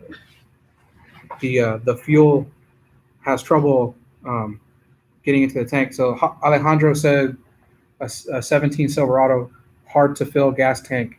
He's already replaced the canister and the vent valve. Any idea? Kink? Or kink? Yeah, you could have a kink in the evap system, or what are you thinking, in like a vent tube?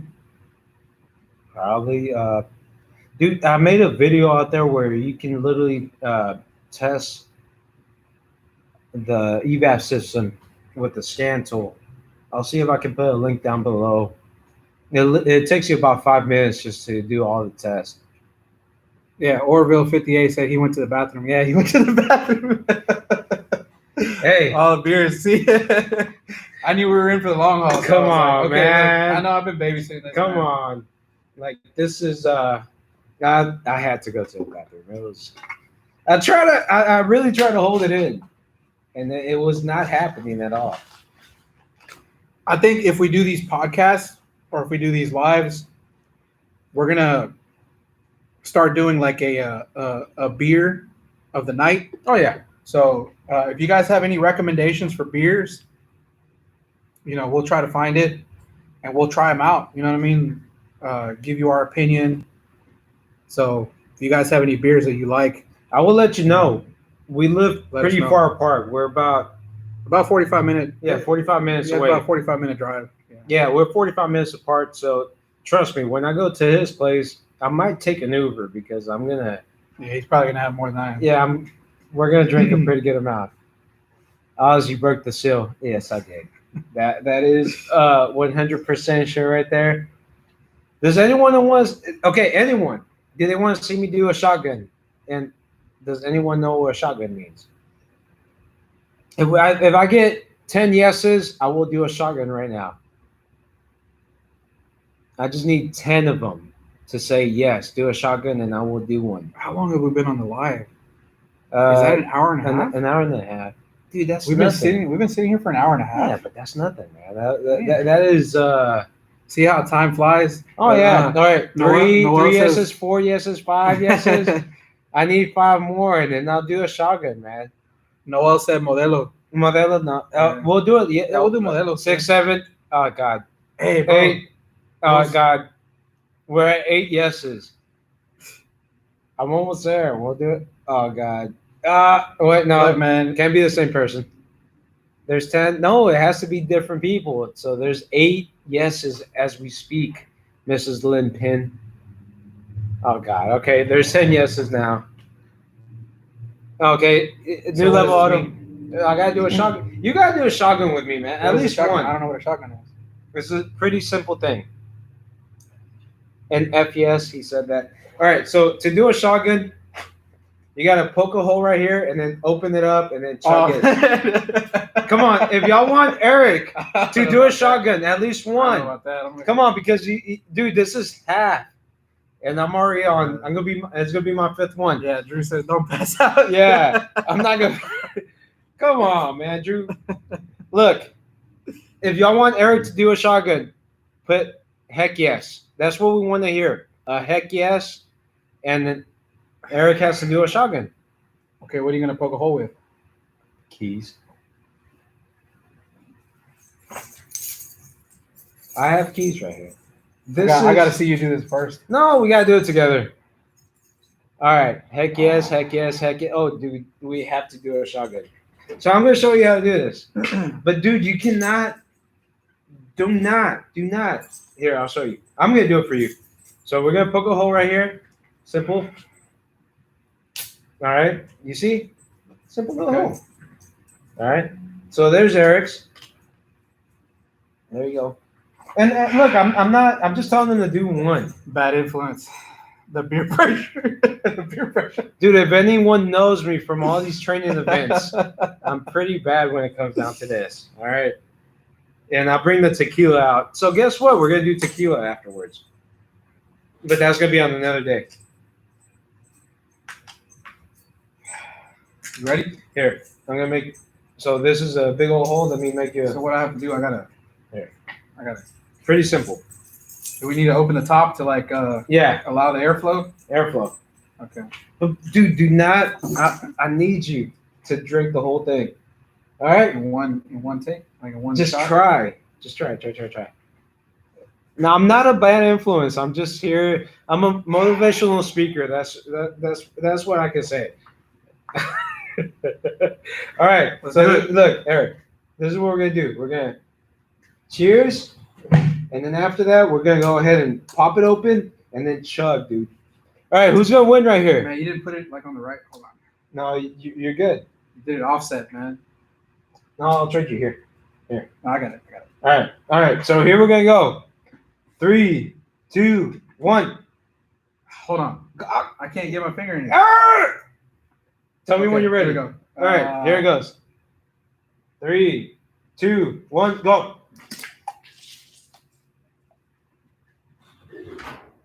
Okay. Oh God. No, drink that. Go.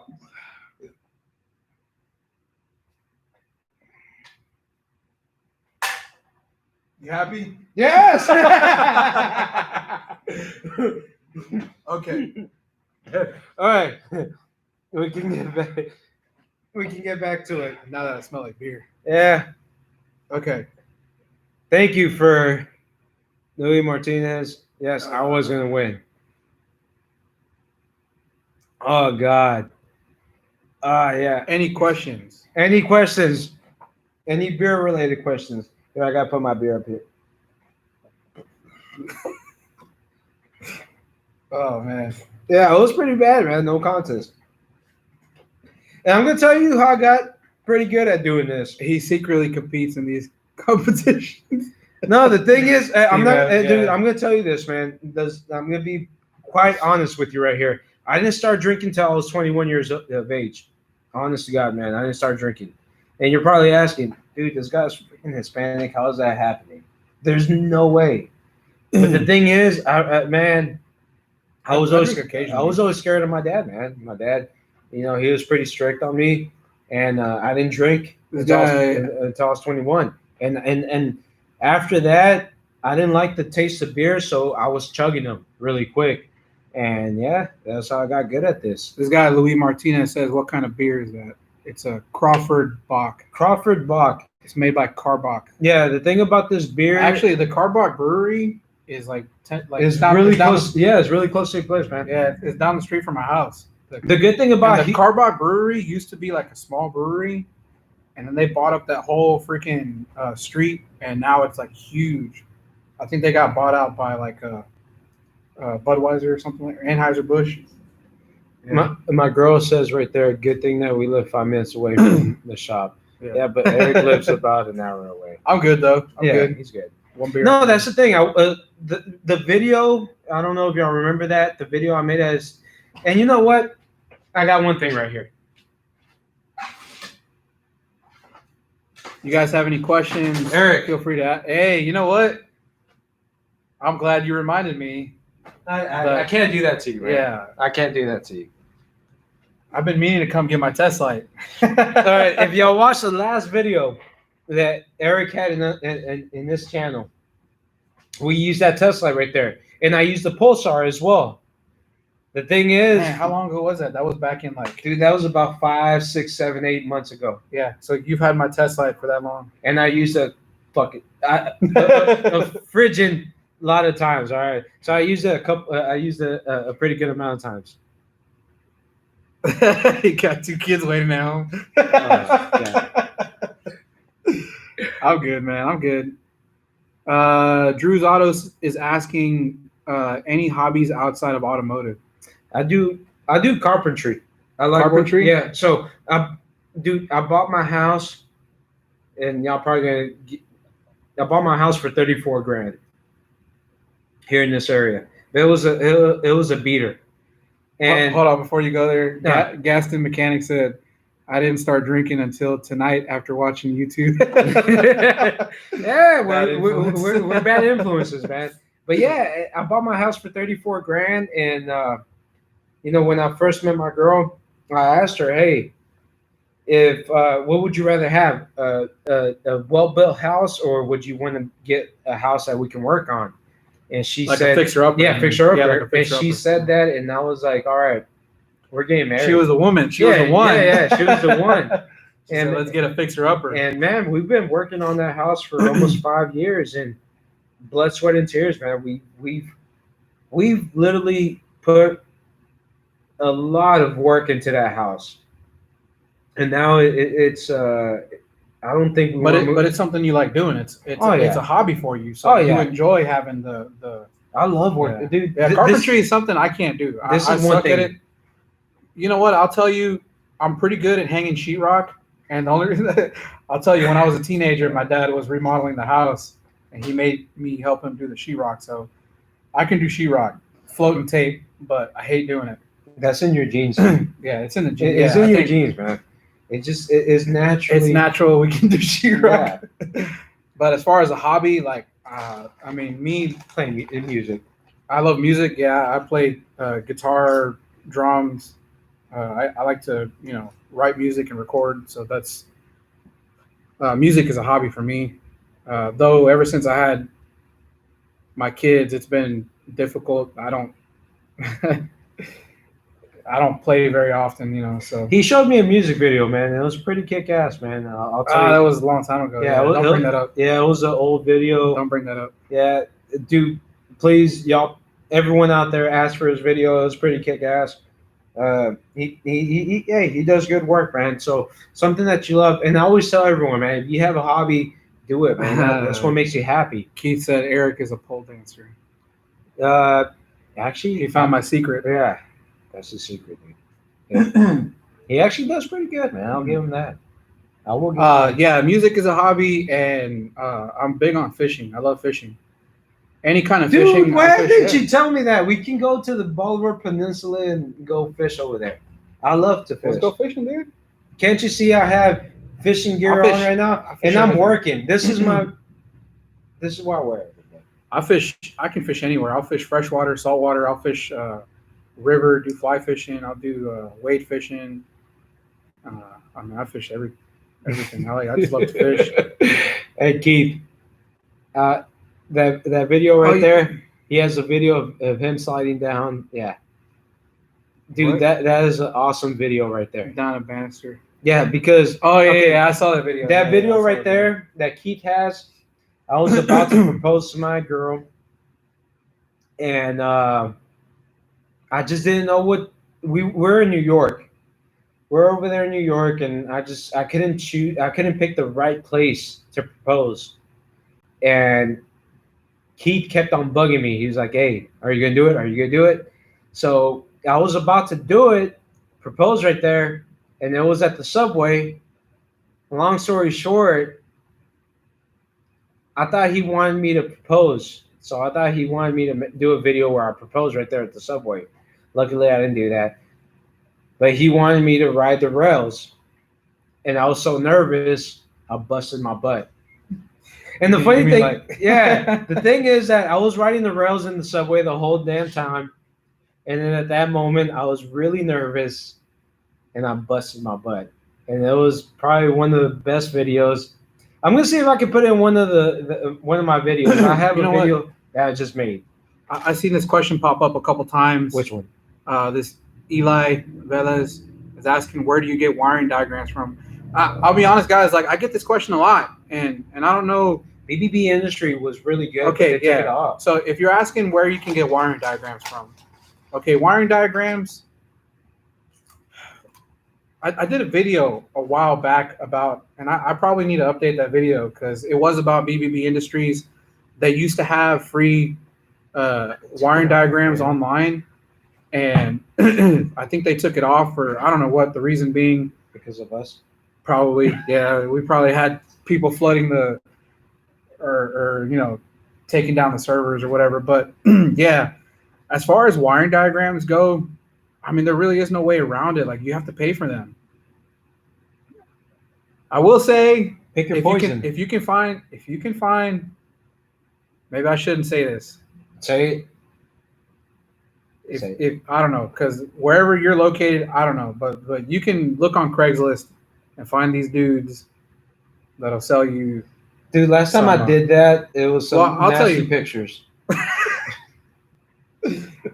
No, make sure they show it to you first, and then they'll install it in your computer. But I'll tell you right now, it only goes up to like 2013.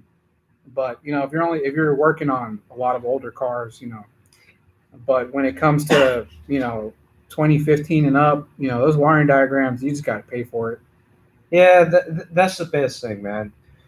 And the thing is, I went to what was it? It was a Tool Expo, and I actually got Napa tracks, and it came with Mitchell, and it was a really cheap price, man. Yeah. So if we're gonna lay them out, of course we have All Data, right? Which is real popular. Everyone knows what All Data is, and All All Data is nice because they have a lot of the OE wiring diagrams, which is straight from the manufacturer.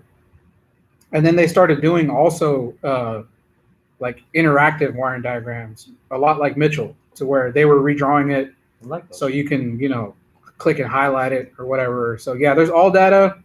I think All Data, you pay for it. It's like $180 a month, something like that. Right? 160, something like that. Depends if you go to AutoZone and you have an account there. They can. I think the lowest I've seen it was 146. Yeah. I will say this though, if you're a DIY person, there is All Data DIY.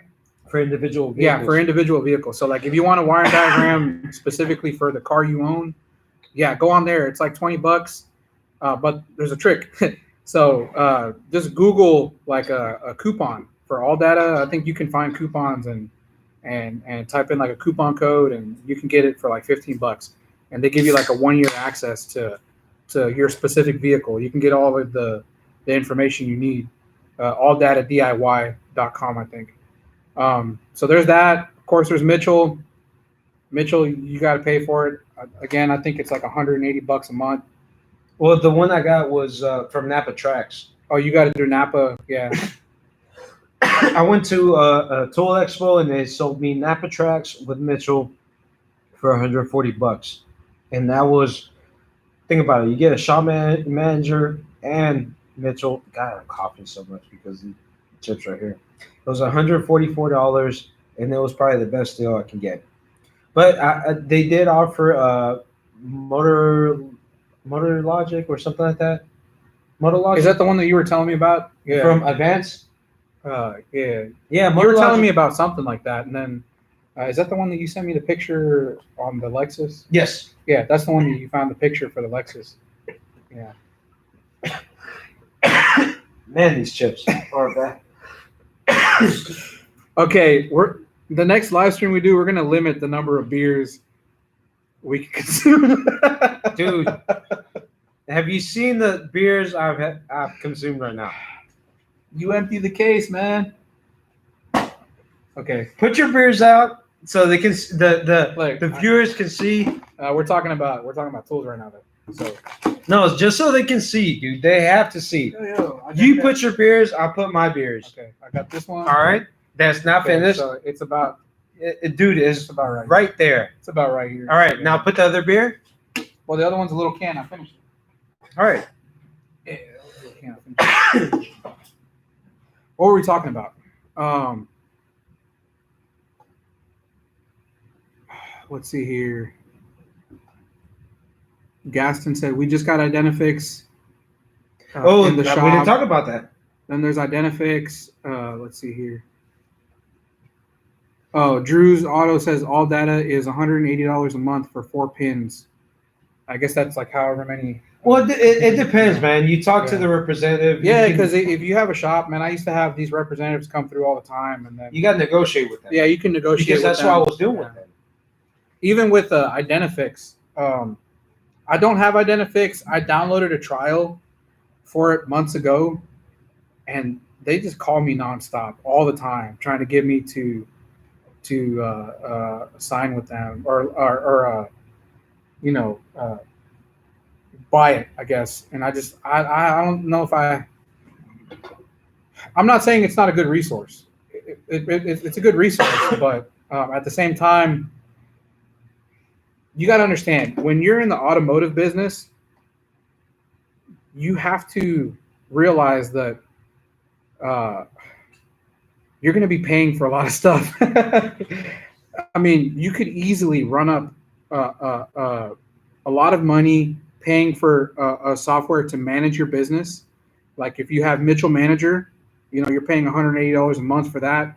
Then you have the Mitchell On Demand, which is the wiring diagrams. You're paying another. So you're going to be paying just to manage your business. You're buying these softwares, and then there's Identifix, then there's IATN, then there's all of these. Your CPA, there's so many expenses. I feel like when you have an automotive shop or you're in the automotive business, everyone wants to get in your pockets. Everyone wants to suck the teat. I feel like when I had my shop, I constantly had people trying to come suck the teat all the time. People would come from whether it was like people soliciting like shop supplies. You know what I mean? They come and try to set up an account where, it was like a monthly thing, and I'm like, man, I'm just tired of like having so many people sucking the teat. So sometimes you have to, you can't have everything. I think, I guess if you have unlimited amount of money, just you buy everything. But for me, I try to be resourceful with what I have, and not just try to buy a subscription to everything, and have all my money going to that. So all we can say is owning a shop is it's just not black and white, dude.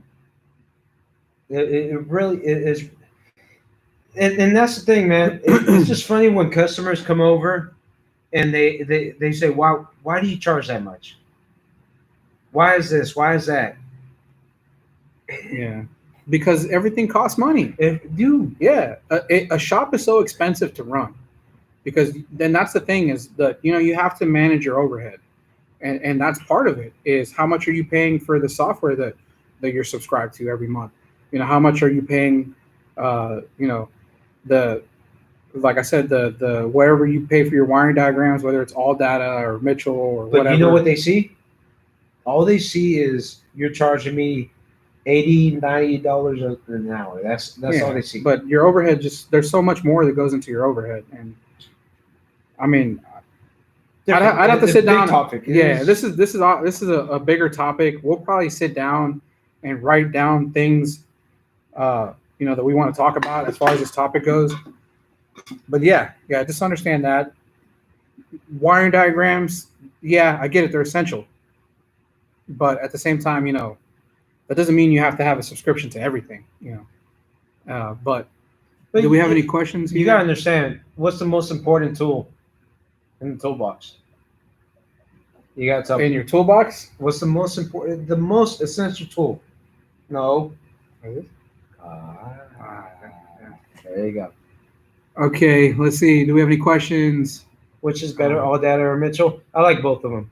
You have to have both of them. I will say this. It's almost like scan tools, man. The problem is that one scan tool doesn't do everything. It's like me, I have the Autel, but then I also have, what are the Snap-on, and then the Launch, and then like one will do something that the other one won't do. Or sometimes you'll have a software glitch where you're trying to do some type of relearn or a reset, and for some reason that one tool just doesn't work, even though the option's in there, and you go to try to do it, it just doesn't work. And then you grab your other scan tool and it works. You know what I mean? So it's like there's not one. I like service information from All Data, but I love Mitchell's wiring diagram. Yeah, Mitchell wiring diagrams, because they're interactive the way they are. But the problem is that somebody is physically redrawing these wiring diagrams, and when humans do this, they make mistakes. And I have been through this multiple times where I'm going through the Mitchell wiring diagram, and then something doesn't make any sense. Like something just doesn't make sense. And then I look at the OE manufacturer wiring diagrams, because if you have All Data, you'll have a lot of the OE wiring diagrams. Mitchell has done that too.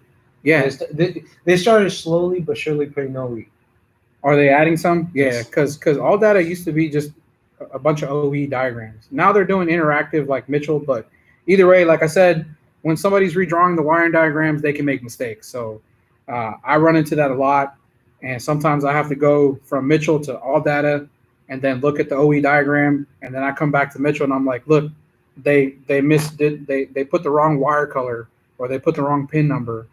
And so that can lead you down the wrong path. So you just got to be careful with that stuff. Yeah, the main thing is, look, if possible, have, both of them if you can. If not, have some friends. Keith is saying All Data has both the OEM and color diagrams, yes. And the color diagrams in All Data can be highlighted wiring diagrams across all pages in one click. Yeah, so that's nice. Like because I have all data, and I go on there, and I see the interactive one. I actually find myself using that The more Mitchell often. hasn't been that interactive. I don't know why. Yeah, so I've been using all data more lately, um, but I like their interactive wiring diagrams. They're really cool. Um, I will say this: I haven't run into a problem with all data interactive wiring diagrams the way I have Mitchell. But Mitchell, I've been using Mitchell for so many years. I've had time to run into problems. All data. I've only recently really been using their interactive diagrams, and I haven't had any trouble with them. I gotta show you more of the logic once we finish this. It's pretty good, man. It's not too bad. Oh, look, Keith is saying the company that writes the color diagrams for is Valley Stream, except for Motologic, who draws their own. Oh, okay. Okay. So I guess there's one company that does it. Yeah. Yeah. So let's see if we have any questions here. Let's see here. Can't find the source Keith also code. says the most important thing about an OE diagram is connectors. Man, Yeah, that's the thing. Connector numbering or components. or components. I hate that, dude. When you try to find a component and they don't give you the exact, like I said, when you called me that one day, and you couldn't find that component, and I couldn't find the component location. You went through all data in Mitchell, right? I know this is off subject, but I don't know why I'm thinking about this. But when it comes to European wiring diagrams, I hate European wiring diagrams. They're awful, man. And you guys might relate to this, but European wiring diagrams, like as far as BMW, Mercedes, Mini, their wiring diagrams, for some reason, they don't label the components. They'll give it some code name, like a X.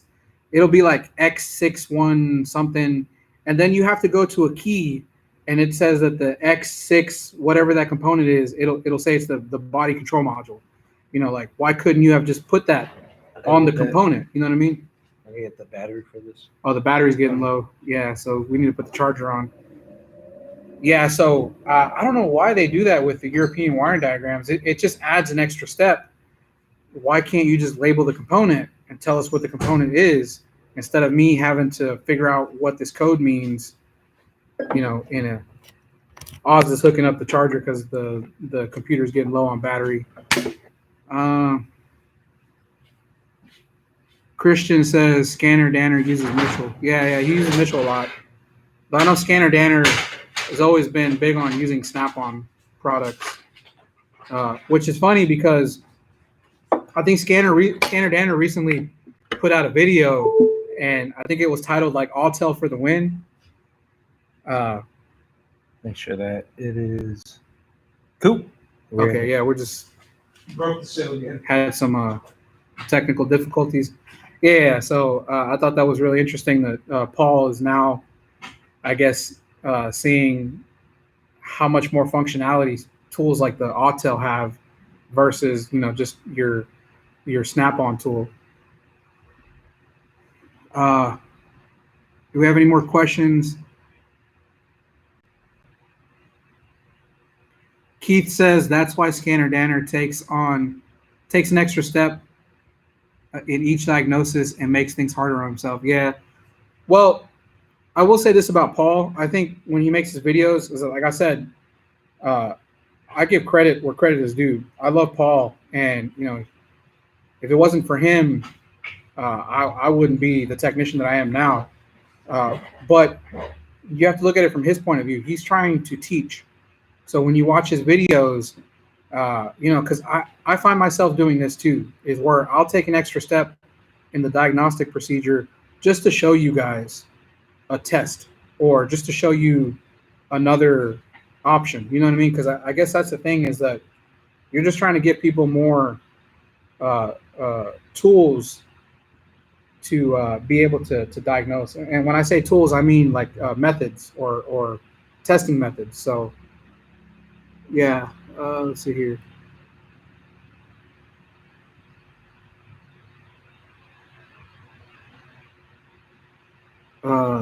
If you base your diagnosis upon working off two ends of a diagram, you are doing yourself a disservice.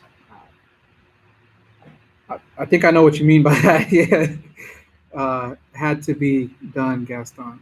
Okay. He says, Gaston, I guess he's trying to say Keith bought a college while most people would be buying a bar. Okay. You guys have any questions? We've been on here. It's going to be 2 hours we've been on here. I didn't think people would still be here. We're probably doing another 2 hours. No. I don't know about that. You're probably going to pass out, man. Dude, I'm probably going to. Hey, I know I might be saying it too close, but I'm trying to read these comments. I don't have the best vision. Hey, I'm trying to get Eric to go to Super Saturday. So bad, dude. I need him to go over there. I want him to party with us. I meant study with us. Oh, hey, Cuba's on here. Hi, Cuba. Cuba. Hi. I'll see you at Super Saturday.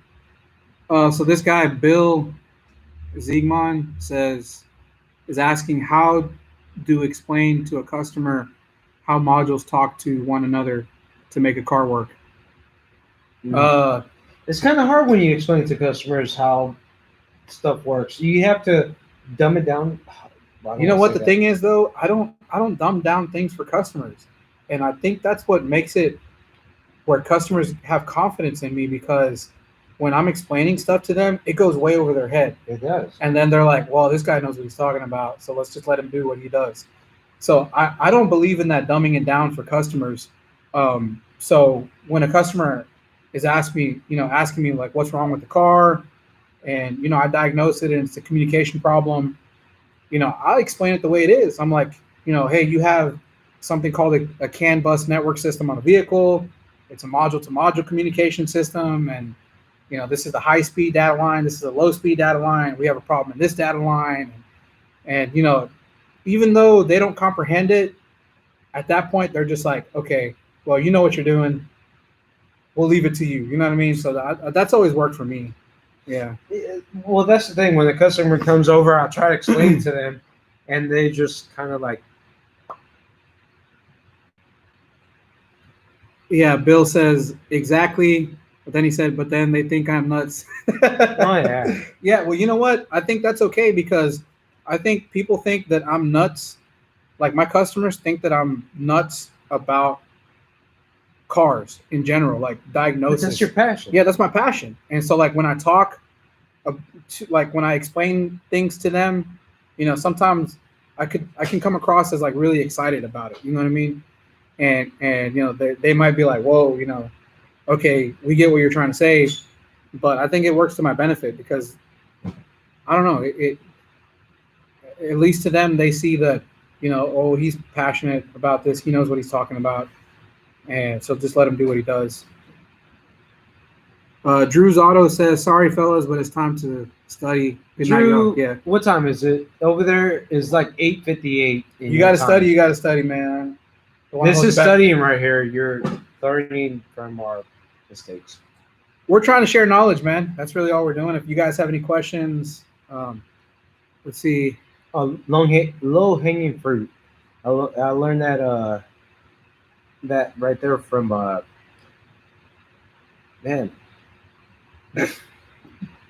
I can't even think right now. Christian Correa says, does your Autel program TPMS? No. No.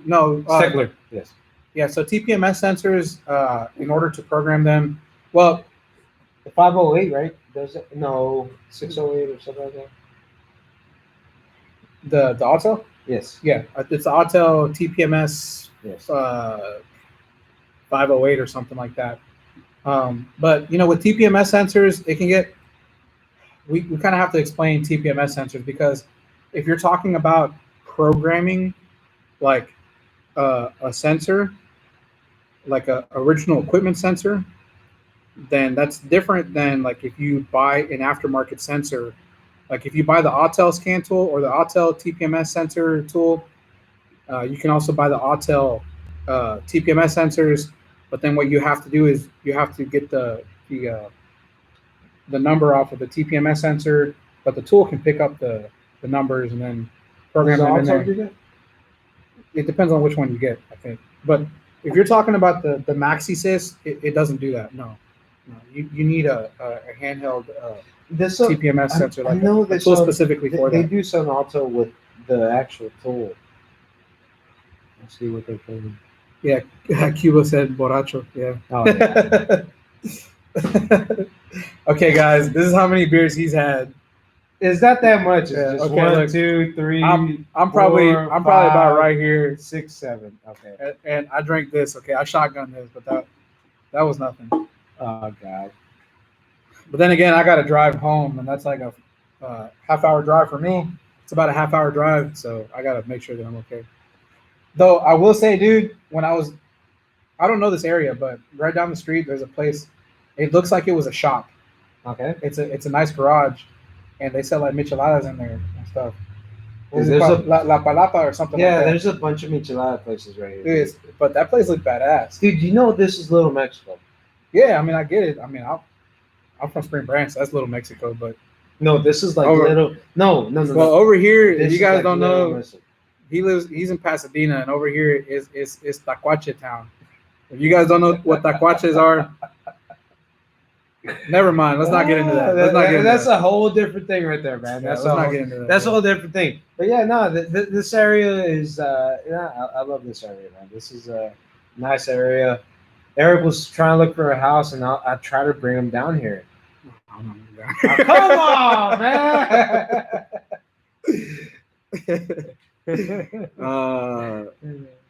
Let's see what else do we have here. Anyone have any questions? It's not too cool, so that's nothing on. Look, hey Cuba, trust me. Cut. That's what we say. Hey, cut. Hey, cut. Man, don't bring that up, dude. Cut. No, but yeah. Let me see. Oh my god. Keith says I took my shirt off an hour ago. Oh yeah, but this was a hot topic right here. Let's see here. Hey, if he moves down here, man, we will make some really good. Somebody stuff. was asking, can I scroll this down? No, you gotta use this. You got to use. Okay. Hold up. You gotta touch. I think there was a this. question up Yeah, there that hold we up. missed. Look at that. Oh, Okay, yeah. so Prakash, what does he say? Practice. How do you know it's supposed to have 12 volts or 5 volts? Any sensor. Sometime wiring diagram doesn't tell. Yeah, the wiring diagram is not going to tell you what you should expect to see as far as voltage on a circuit. But that comes with experience and like knowledge. So if you're dealing with a sensor, you know, a lot of times a sensor that is going to use a 5-volt reference, you know, you'd expect, you're not going to see like a full 12 volts. Though some sensors you might, like if it's a Nissan, I've seen Nissan crank sensors that are like 12 volt to 0 volt square waves. You'll see 7. And then some systems you'll see like 7 to 0 square volts. 7 volt to 0 volt square waves. But for the most part, yeah, sensors you're going to find like 5 volts, some type of reference voltage. And then things like solenoids. Like solenoids are going to require like a full 12 volt feed.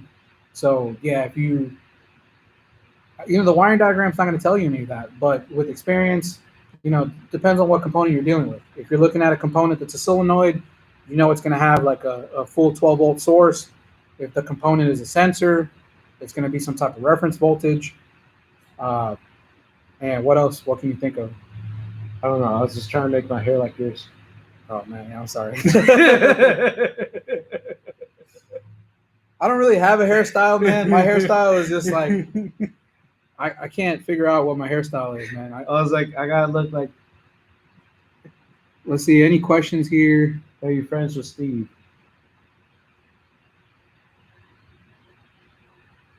But what's Steve? Okay, so Steve says, in chemistry, we have a phrase, an hour in the library can save you a week in the lab. So yes, read and do research Oh, yeah. and attack the problem. Yeah. That is 100%, man. Yeah. So it goes back to what I was saying. Anytime I get a vehicle, like that, you know, either a vehicle comes in the shop or whatever, and, you know, because I work on all makes and models, you know, you can't know everything. Like, if anyone tells you they know everything, they're lying, because, you know, you can't know everything. Yes. So what I do, the first thing I do before I start diagnosing a vehicle is, if I don't understand the system, I'll look up the service information and find the system description. So if I'm dealing with like a VVT system on a specific vehicle that I'm not familiar with, look up the system description, learn how it works, and then you can come up with your own methods of diagnosing it. You don't have to follow the manufacturer flow charts. They're telling you to ohm this wire from the computer to here or whatever. Like if you understand how it works, then you can come up with your own testing methods. Let's see here. And that's what I learned from Keith. He would always say, "Did you resurface information?" Eddie says, Eric, would you open a shop again with Oz? Hey, Dude, I'd have to be his boss. hey, I'm gonna tell you one thing about my shop, man. The one thing about my shop is really hidden. Ask Eric. How long did it take him to find this street? I passed it up like 3 times. I'm in the actual like neighborhood, so there's houses. He's in a little nook over here. Yeah, there's not. It's not in a busy street. Mustang Manny said, "Troqueando que." Trocando Okay, yeah, man, come on, man. No, but the thing is that look, man, I haven't hired someone in about 7-8 years, and it's just I'm really relaxed here in the shop. I have just the right amount of vehicles here at the shop, and it's just not enough where I could hire someone. But dude, the doors are open. If Eric ever wants to come here and just mess around with the vehicle here, heck yeah, man. He's a buddy of mine, man. So we have a few questions before we lose them. Let's see. Orville 58 said, on the 5-volt, does it matter if it's 2-wire or 3 wires? Yeah, like 5-volt reference on like Hall effect sensors, you're gonna find 3-wire. You'll get some bias voltage sometimes on the 2-wire. On 2-wire AC, what do they call BRS type sensors, like AC. You'll just get bias voltage. Yeah, you'll get bias voltage. Yeah. So let's see what else do we have. This is not.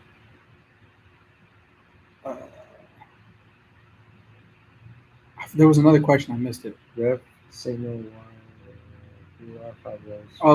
Keith is saying, I tell everyone, if you haven't had a sleepless night researching a problem, don't bother coming to me for a silver bullet. Exactly. Dude, I always have sleepless nights. How many sleepless nights I've had trying to figure something out, and I think that's part of my problem is that I take these things home with me and then I don't sleep at night thinking about this stuff, So yeah, I mean, you have to just do your due diligence, try to learn how it works. And then if you can't figure it out, then try to find some help, Dude, and it was funny because sometimes I have like 2-3 days of sleepless nights and I'm trying to figure it out. And then I call Keith and I was like, hey, have you ever seen this problem? And he's like, yeah. And I'm like, damn it.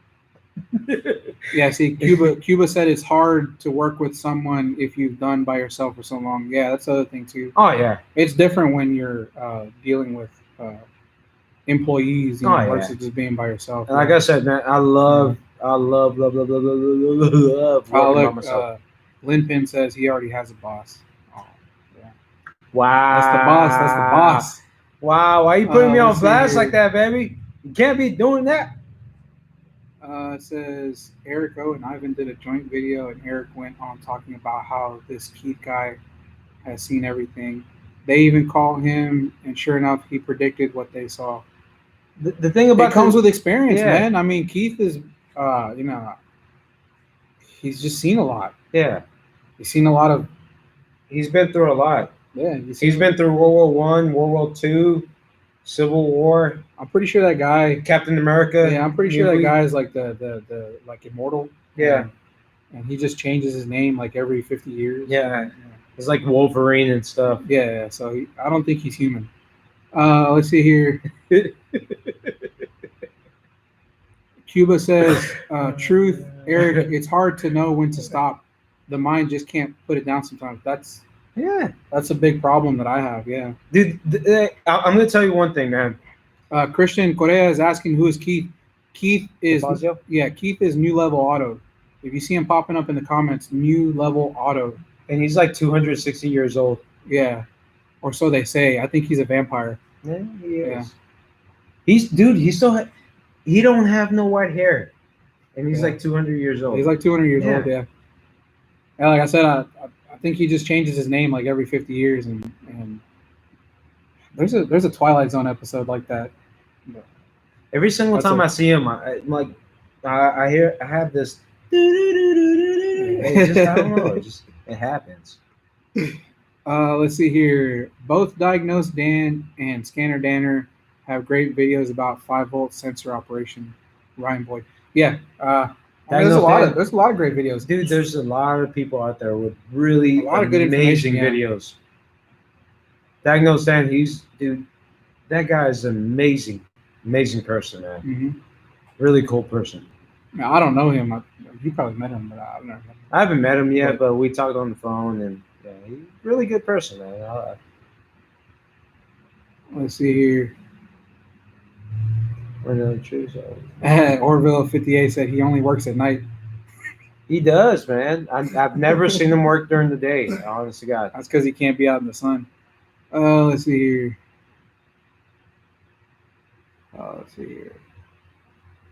Anybody have any questions?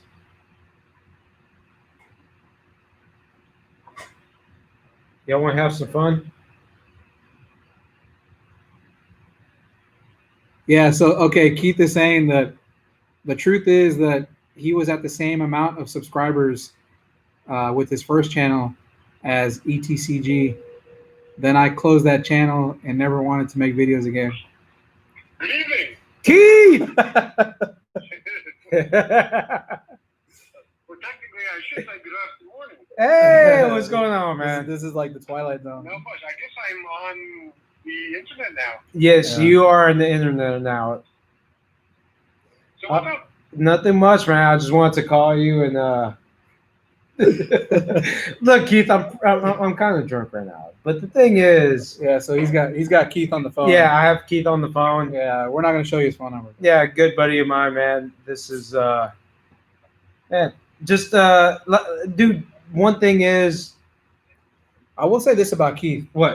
Go ahead. I'll say this about He's Keith. listening. He is listening. This guy is probably the most how do you say, like, reachable person, because it seems like every time you call him, he answers the phone. I don't know. I've never tried calling you, but Yeah, no, my phone's always on. yeah, this guy doesn't ignore phone calls. Plus, he works for what's the company? I work for Opus IV, yes. Opus Yeah. IV. And I work Yeah. all day long. And I'm constantly sitting there and I'm taking care of all the proper vehicles as well. Yeah. So I was watching your live stream and helping out Tommy. So, Yeah, see, that's what I'm saying. This guy's addicted to helping people. he is, man. He's I like mean, a crack addict when yeah, it comes it's- to that. He needs it.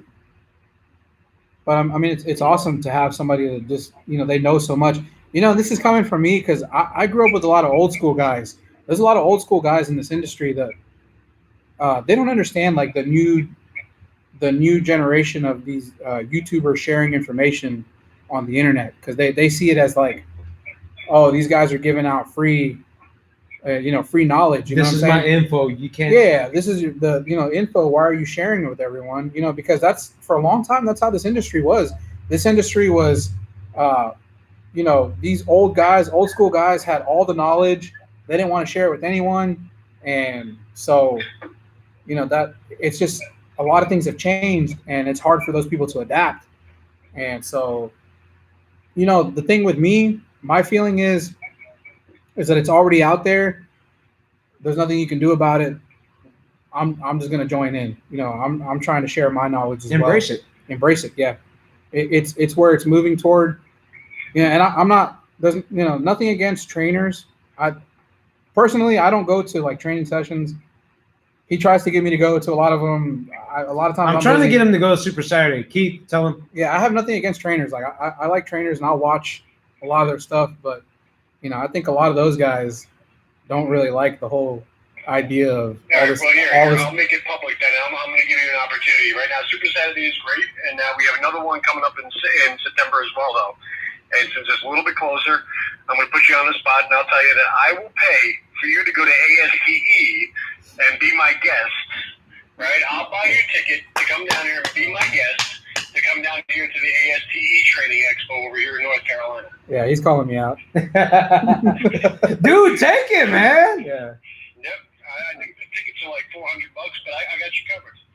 So come on, that's my challenge to you then. When is this? Because I think that there's also an impression of training because people get out there and they see certain, let's say, parts companies will present information, and you get the feeling that what they're doing is giving you just a tidbit of the information that you need.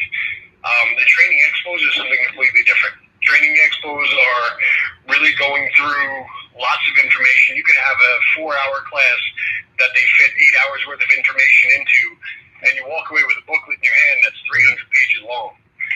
So, Yeah, it's I will fly with you, dude. it's unlike anything else. I mean, and the most important thing is you start to go around and you start to shake hands and get to know everybody. It's networking, man. I'm not patting myself on the back. The YouTube community, we had a lot of people out there doing automotive things. What we ended up putting together was because I went around looking for everybody that had like minds. And so I started grabbing everyone that I could possibly find and trying to get everybody together into a little network of people. And I was doing that even before I started making a video. So that was, that'll be my legacy, let's put it. Most of the guys that you see out there, and I'm sure there was even a couple of them in the chat earlier on tonight, they can tell you, they either had no intention of having a channel, or they had a channel and they weren't known, or they only put out 1 or 2 videos. And now, you guys know already. I did the same thing with you, Eric. I dragged you right in. Bring you into the group chat, meet with the other creators, and start to see people that have like minds, and the information just flows. The same type of thing that I did there is the same type of thing that happens at the expo. You end up meeting some of these guys that have never been able to present their own information to anyone else, and they're there. Their first training is just as well, and you start talking to somebody and you realize, hey man, this guy's brilliant. And I'm always surprised by some of the people that I meet there, and it's one of those things that sometimes we walk into an expo and we're predispositioned, and we see this guy coming there and he looks like a hillbilly and one tooth in his mouth, and might look a little scraggly. Sometimes those guys have all the knowledge. Yeah, I don't. That's the truth, right? Yeah, I don't judge people like that. Yeah, but right, and that's the thing, though, right? But that's the thing. If we were to see that same guy out there and making a video and sit there and talking about something, the average consumer that's out there, the do-it-yourselfer, is going to walk away from that and go, oh, well, yeah, I don't think I really trust this guy. yeah, On our end, it's more of a professional thing. That's what the expos are about. It's more professional. We get to meet people with like minds. We get to shake hands. We get to share stories, share information, and we do that freely, right? But they want that to be a closed-in group. When it comes down to YouTube, they didn't want the same thing. They didn't want us to be able to sit there and share information. The information that we share, and the group of us that, especially the group that we all have, it's not what the typical do-it-yourselfer. There's not many of us out here teaching how to put on brakes, right? I think there's enough videos out there for that, and I think just even a little bit of basic knowledge could get them through that. What we present is something different, right? We go in there and Eric, I found you because I went across one of your CAN bus videos, and I purposely gave you a question and kind of taunted you a little bit there to see how you would go with it, and you came back with a brilliant answer, and it was like, yeah, this guy's got to be with us. So it's like that, so it's, you look for the people out there. If you're out there and you're just a subscriber right now watching, you look for the people that are presenting something on a professional level, and even if it's something that you don't think you can achieve, if you don't have the equipment to do it, if you don't have a lab scope and things like that, what it gives you more than that is the knowledge that when you bring your vehicle in to be somewhere, you're in somewhere to get it fixed. It doesn't mean you go in there and say, well, I saw this on YouTube, so this is what it is. That's not what it's about. It's about listening to what they're telling you, and then asking the technician who's working on your car about what tests have been done. And then you follow through with it a little bit. And then you have a little bit of a background knowledge and say, hey, I do trust this guy to continue on with the repair of my car. Or maybe I have some questions about it. And the best thing about YouTube is you can ask us as well. Hey, I answer questions all the time. Hey, this is what my mechanic is telling me is wrong here. Try to keep it on the the communication side of things. I know everybody wants to say my mechanic thinks it's a water pump. Do you think it's really a water pump? There's no way we can tell that for you. Sorry, guys. There's absolutely no way we can tell. We can tell you that every water pump in the world fails, and that goes without saying, right? There's never been a water pump ever made that's not going to fail. It's a pump with a bearing, and it has stress on it. That's just it. So, yeah. But I mean, I think that the YouTube thing is a great thing. I think that the more and more I keep on pushing it, that the trainers, some of the trainers that have a tendency to cry about that also happen to have their own YouTube channels, but they just do it under a company name, so they feel better about it. No names mentioned, but hey, we're not doing anything different. What we're doing is we're supplementing what's out there in the training field, and most of us, I would say the group of us here, what we present is really not so much for the do-it-yourselfer. The do-it-yourselfer may be able to pick up on it if they're smart enough, but it's more for the technician out in the field, right? We're still doing the same thing there. We're doing that networking of talking to the other technicians out there and giving them a way to start learning how to diagnose their car, and or presenting to the customer, hey, this is what it takes to actually be able to fix a car like this. Okay, you made a lot of good points. You're going to a training event. There you go. Yeah, you're stuck with me now. Dude, I've been trying to get Eric to go for the longest time. We'll go over the dates and all that. We'll figure it out. All right. I have an open mind. Yeah. No, I'm not going in there with like there's not really much to think about. All you have to do is just get yourself here. That's all you got to do. So you drive a little north and a little east, and you're good to go. He's gonna fly with me. Don't worry about it. Oh, okay. All right, sounds good. Yeah, I will take him over there. Keith, I'm gonna let you go, man. Okay. Thank you for the. All right. Thank you for joining us. Out the back window now. Open up the back window. Okay, I'm sorry. All right. Thank you, Keith. You too. All right, take care. Problem. Bye. Bye. All right, so that's Mr. Keith DeFazio. Yeah, again, if you guys didn't know, he's popping up as New Level Auto, and if you guys haven't checked his channel out, I'm sure most of you have, but if you haven't, you have to. You have to. Lots of knowledge on there. I've been trying to get this guy right here. I don't want to point fingers, but I'm really freaking pointing right here to go to some of these training events that we go to. Yeah, I'll say that I've never been like, I don't know. I'm not really the type of person, like, I never really liked school. I guess that was the big thing.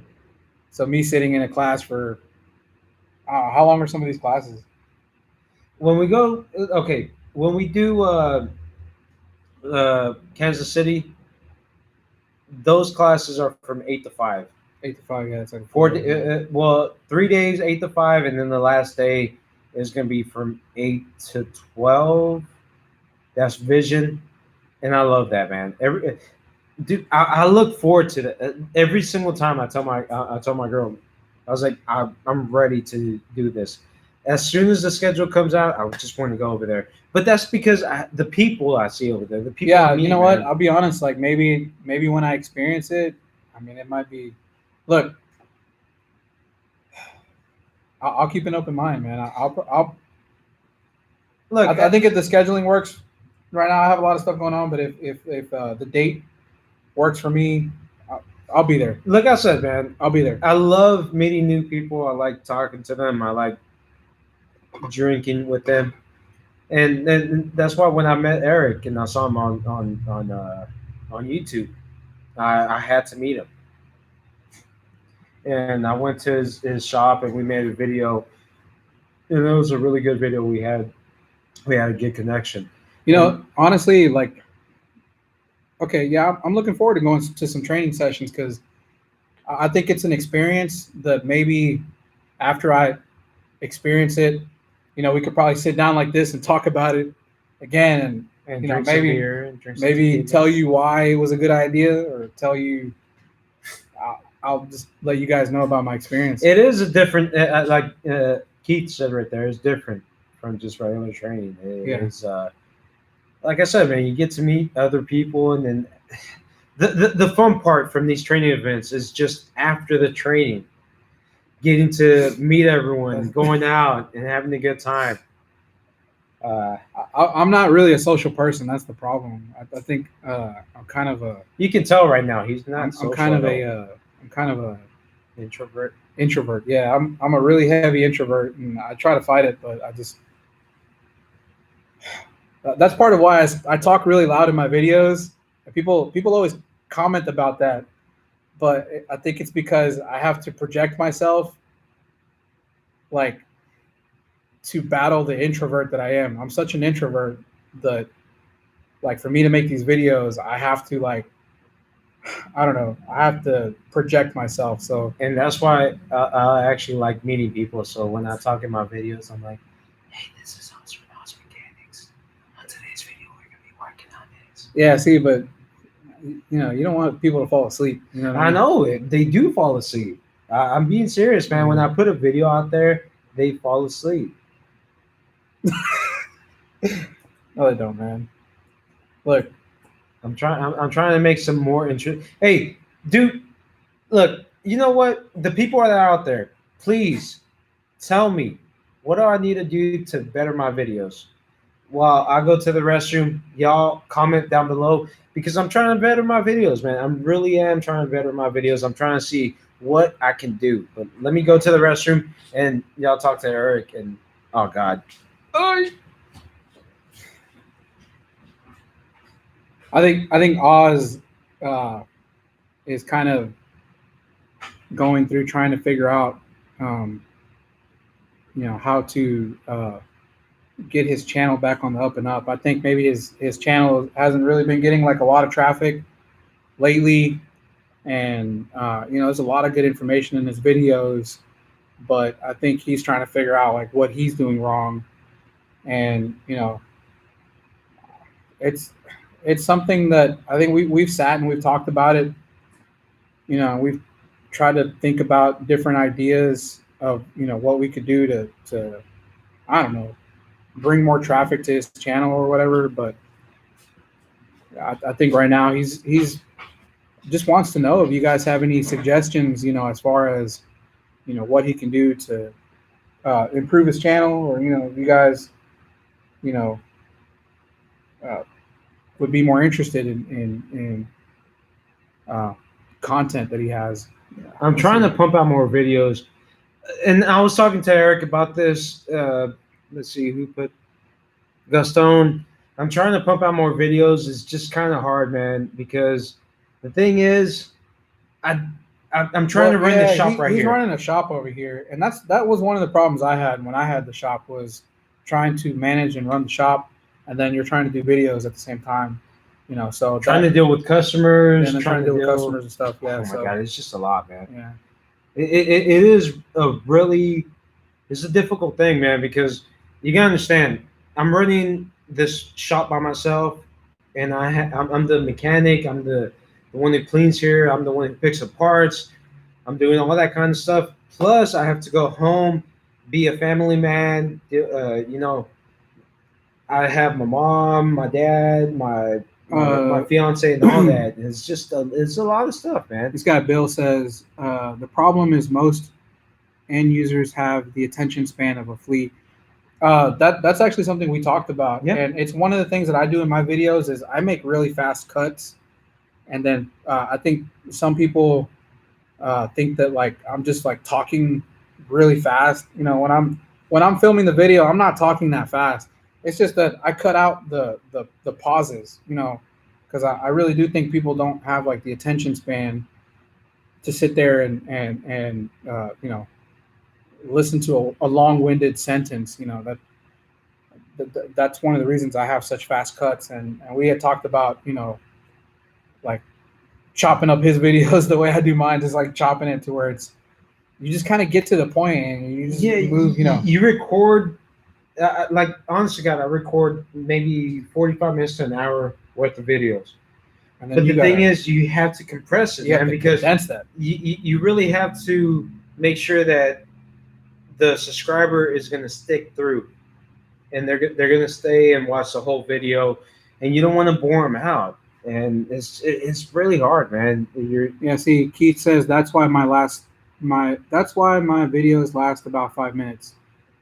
The problem with making a 5-minute video on YouTube is that everyone thinks it's easy. Well, I try to at least make 10 minutes because I feel like YouTube pushes videos that are like 10 minutes and longer. And I think the reason that YouTube pushes videos that are like 10 minutes and longer is because they can run more ads. So I think that if you make a shorter video, a video that's less than 10 minutes long, YouTube can't run as many ads. So then they don't push the video as much. So that's one of the things I always feel like you have to at least make your video 10 minutes long. For me, I've never found a problem doing that. I always find enough content to fit into 10 minutes is no problem. But yeah, I do get the feeling that YouTube pushes videos that they can run more advertisements in. And now when you run the 20-30 minute video, the main thing is, are you gonna make the subscriber go through the whole video? Here's the thing, and because I've had some videos that are like an hour long, and I did not think people would sit through it, but I'll tell you, it was an hour long because it had to be an hour long, and I had, I cut a lot to make an hour long video, but I think if you can keep people engaged, then you can get them through an hour long video. Well, a lot of people watch hour long videos or shows, so the main thing is making sure that they enjoy the video, and that's the hard part. Man, it's a hard topic, man.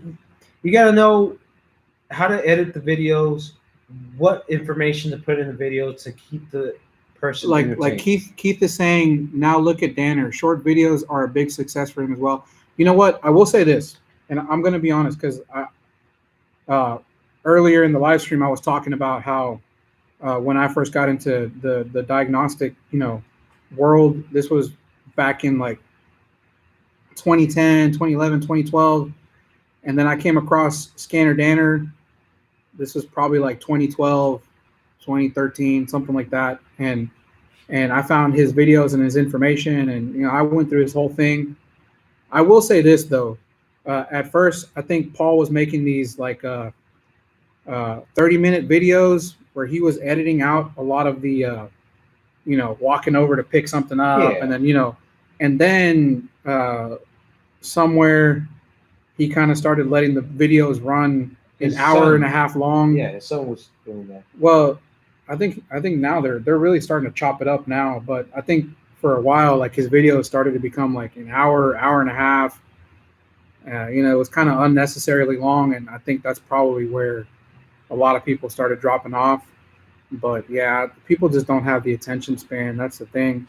But yeah, he's going back to trying to do these quick videos, and also I like that he's also having more fun with it. With his recent video, the auto one, like the auto one, yeah. What was it? I mean, he was just having fun with that video, and that's what I think that's what it's all about, man. I think you just need to have fun. Forget about being so serious. And there's always going to be people watching the video that, they're going to say something about, it's like they don't want you to be, how do you say, like, they don't want you to be. And we're talking about that, remember, because my videos are like, yeah, they want you to be like, how's everyone doing? This is Oz from Oz Mechanics. It's like they want you to be a talking robot. We will be doing this, dude. If you know me, go with meet me at Super Saturday. Meet me at Vision. I am not that monotone. I like having a good time, man. We have a good time. I pull out the tequila bottle and we're just having a good time. But yeah, man. That's the thing. I'm not gonna lie. When we get to making videos, I'm not gonna lie. I get to that point where I'm just kind of monotone. I'm like, hey, how's everyone doing? This is Oz with Oz Mechanics, and I'm trying to make sure that I'm professional when it comes down to it. Christian is asking, do you recommend Scanner Danner Premium in his book? I would. Yeah, if you're getting Yeah, into would. diagnostics and learning, yeah, because I'll tell you right now, like my channel is really geared more towards somebody that at least has a basic knowledge of Hall effect sensors, pressure sensors. You have a basic knowledge of how these things work, and I'm just going to take you through the diagnostic procedure. But you at least have to have some type of like a foundation, and I Paul think Danner- that's what Paul Danner is. He'll help you build your Dude, foundation. he will open up that door, Mhm.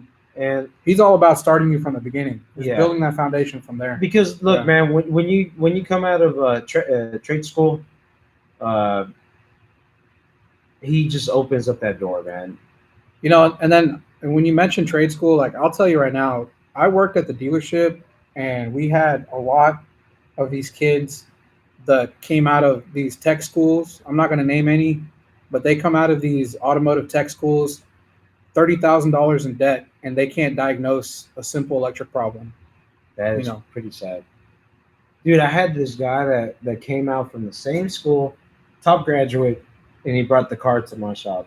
Yeah, see, that's what I'm saying. Like, I had a personal friend of mine was like $32,000 in debt from his tech school, and I had to teach him electrical. I would stay late at work with him, and we would go over things. And so, I mean, I'm not saying school is bad, but I mean, They show you the basic, man. yeah, You gotta have to have understand, a foundation, automotive is. Oh God, man, But- that's but- a whole different topic. Yeah, but Scanner Danner for the amount that you pay for the knowledge that he's offering, on his premium channel and his book, that the knowledge it's worth its weight in gold if you're serious about this industry. I would just say watch his videos, his early videos, and then after that, I'm just saying buy the book. It's really cheap, man. Cuba says, I'm translating the book into Spanish, but it's taking a bit longer than expected.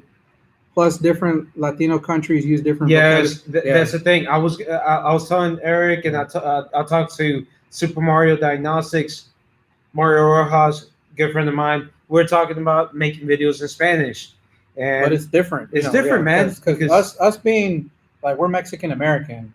I mean, I think we're Mexican American, but we have a bit of a different dialogue than, let's say, like a Cuban or a Puerto Rican or Argentinian and like, this and that.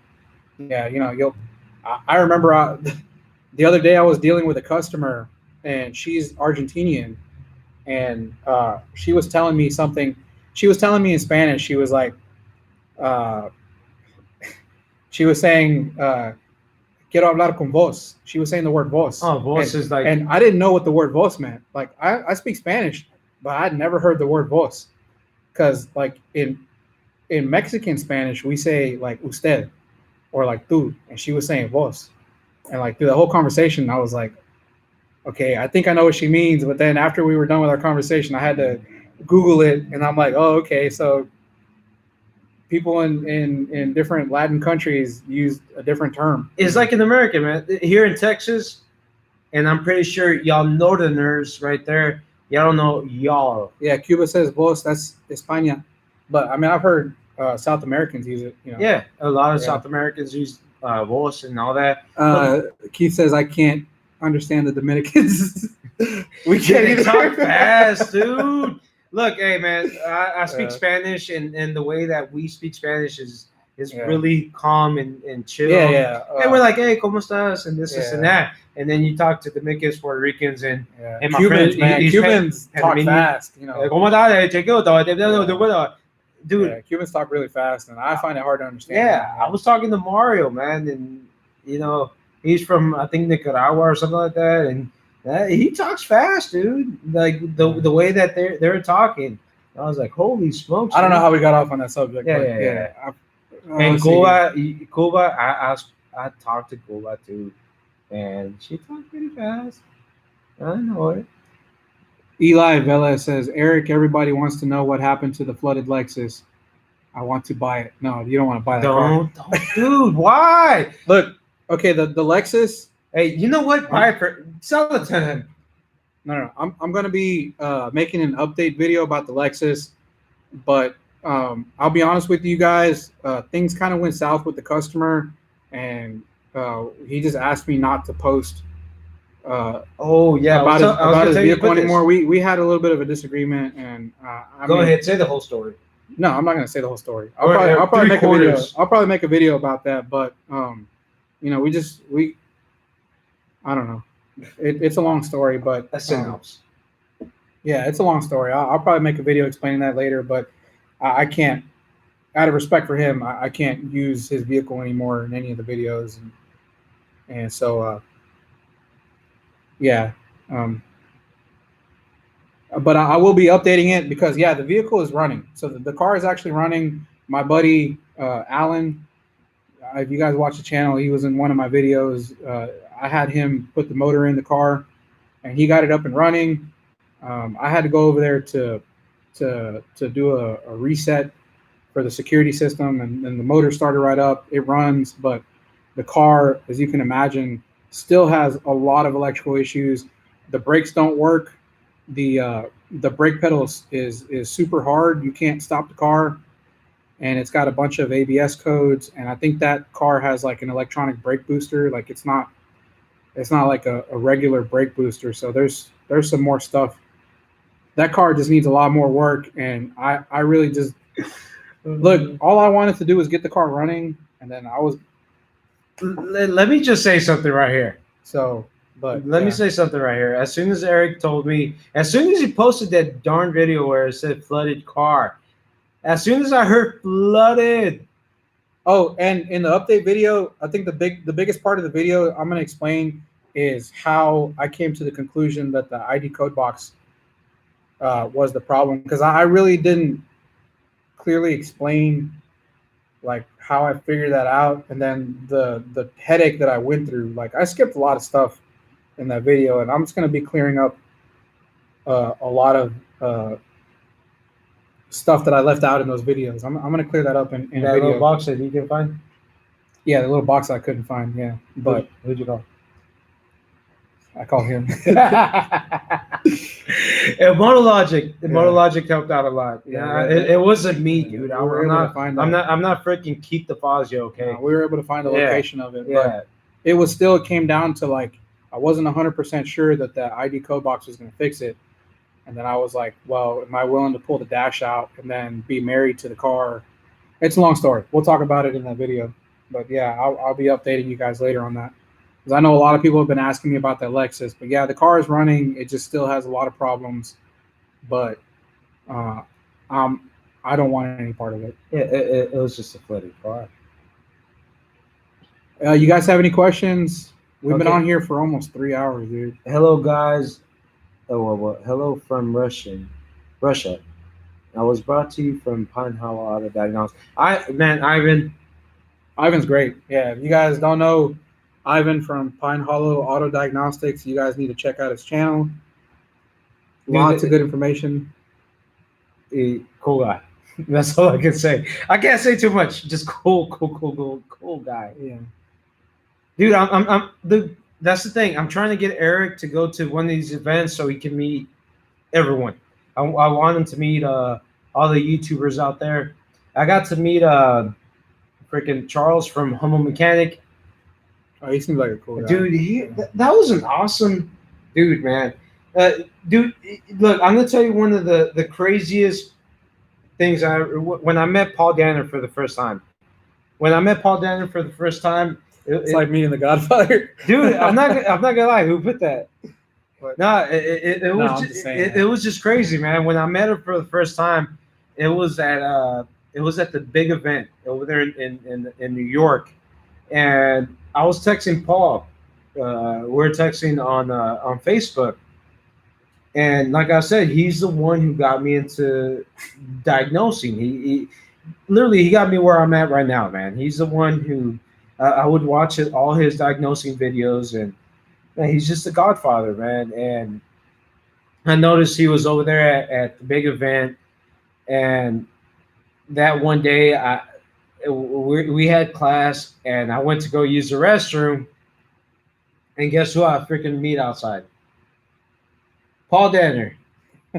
Dude, I look at him and I was just like, Paul? And dude, it was funny, You man. were starstruck. Dude, I was starstruck, man. I'm not gonna lie, man. I was like, oh, and he was like, hey, what's up, Oz, man? Hey, dude, what's going on? And I was speechless, man. Same thing with Eric O, man. It was some good fun times. Like I said, I got to meet Paul Danner, Eric O, got to meet Humble Mechanic, got to meet this wonderful man right here that lives really close to my area, and it's just I can just all I can say is that YouTube, man, made this possible, and it was just really good. Keith is saying that Charles is way smarter than his channel portrays. Oh man, he's an amazing dude, man. I believe That it. guy, Yeah, I believe it. Yeah. man, we went out, But I think his channel is geared more toward European. Yeah, Volkswagens, European. No, that's his thing, man. Yeah, and then I don't think it's really geared more toward like high level technicians, but he's more about the mass. You know what I mean? I don't think he gets too technical, but yeah, But the way he talks, he's man, really smart. He's a smart guy. Yeah, the way his videos, he really pulls in a lot of people, man, and he's an amazing dude, man. And I had a really good time. Getting to hang out with Charles, it was fun, man, and that's the thing. I'm trying to meet more YouTube mechanics out there, and trying to see if let's see. You guys have any questions? Charles is a teacher, yes. Yeah, fire away any questions you have, whether it's a question about your car, question about anything automotive. Hey, ask us anything. personal questions, man. We're Personal. yeah. Ask Maybe not him, too personal. Ask Yeah. him personal questions, not me. Ask Eric. You don't want to get too personal. Let's see. This guy says the need for diagnostics is growing. I get more calls from shops that ask me to diagnose electrical concerns and communication issues, and I'm just a hobbyist compared to Bill Ziegman. Dude, Yeah, I mean, there's a lot of man. diagnostics. You know, the shop I recently just started doing work for another shop, and this shop is like a chain. So they have a few different locations, but you know, they're more focused on the bread and butter. They're more focused on their mechanics doing the brake jobs and the struts and the oil changes, and you know, they're knocking that stuff out, and they're making a lot of money. But then every now and then they'll get this car, and it's like a wheel, Perpetual wheel. yeah, it's like a wheel, and then this car is like throwing a stick in the spoke. You know what I mean? And then they're like, you know, well, rather than having one of their mechanics stop what he's doing, try to figure out what's wrong with that basket case, you know, they can either one of two things: just not take the car in, or you know, then they call me, you know. So then I'll go out there and I'm like, okay, let me see what I can do, you know. So I think I've been working with them for the past 2 weeks now, and I mean, they really like it because I free up their other guys. You know, they don't have to worry about. And then they have some cars there that have been at the shop for, you know, weeks, and they're like, you know, they gave up on it. And And, so they were so like, many parts that they put in there. and I'm coming in, you know, after the fact, you know. Shotgun. Yeah. So, but yeah, you know, that's the thing. There's a need for diagnostics, and I think for shops, you know, cars that have, you know, really, you know, complicated problems like that, they're not worth the headache. So it's better to just either not take it or call somebody who knows what they're doing, you know. And so, I mean, I feel like I'm starting to see more and more mobile diagnostic guys pop up. I know driving around, I've seen a couple of these diagnostic trucks that pop up. Anyway, yeah. Dude, man, you have to I'll go, be there. man. Okay. You convinced me, man. I'll be there. Okay. We'll figure it out. I'm trying my best to get him over there, especially Super Saturday. That's one thing. I think we're gonna have a good time, so you can meet Mr. Paul Danner over there. I'd be so shocked. Dude, you're probably gonna just be like, Then again, like I said, I'm an introvert, man. But yeah, if you guys have any questions,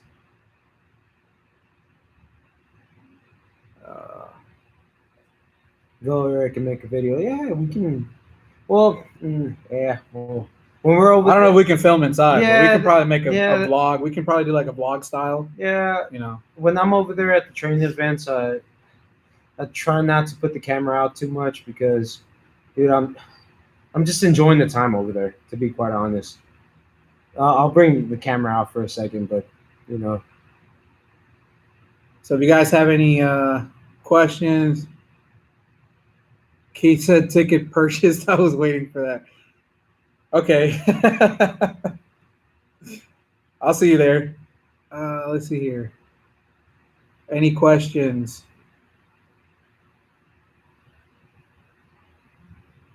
and trust me, I will tell you this: once he goes to the training events, he's not just gonna drink this.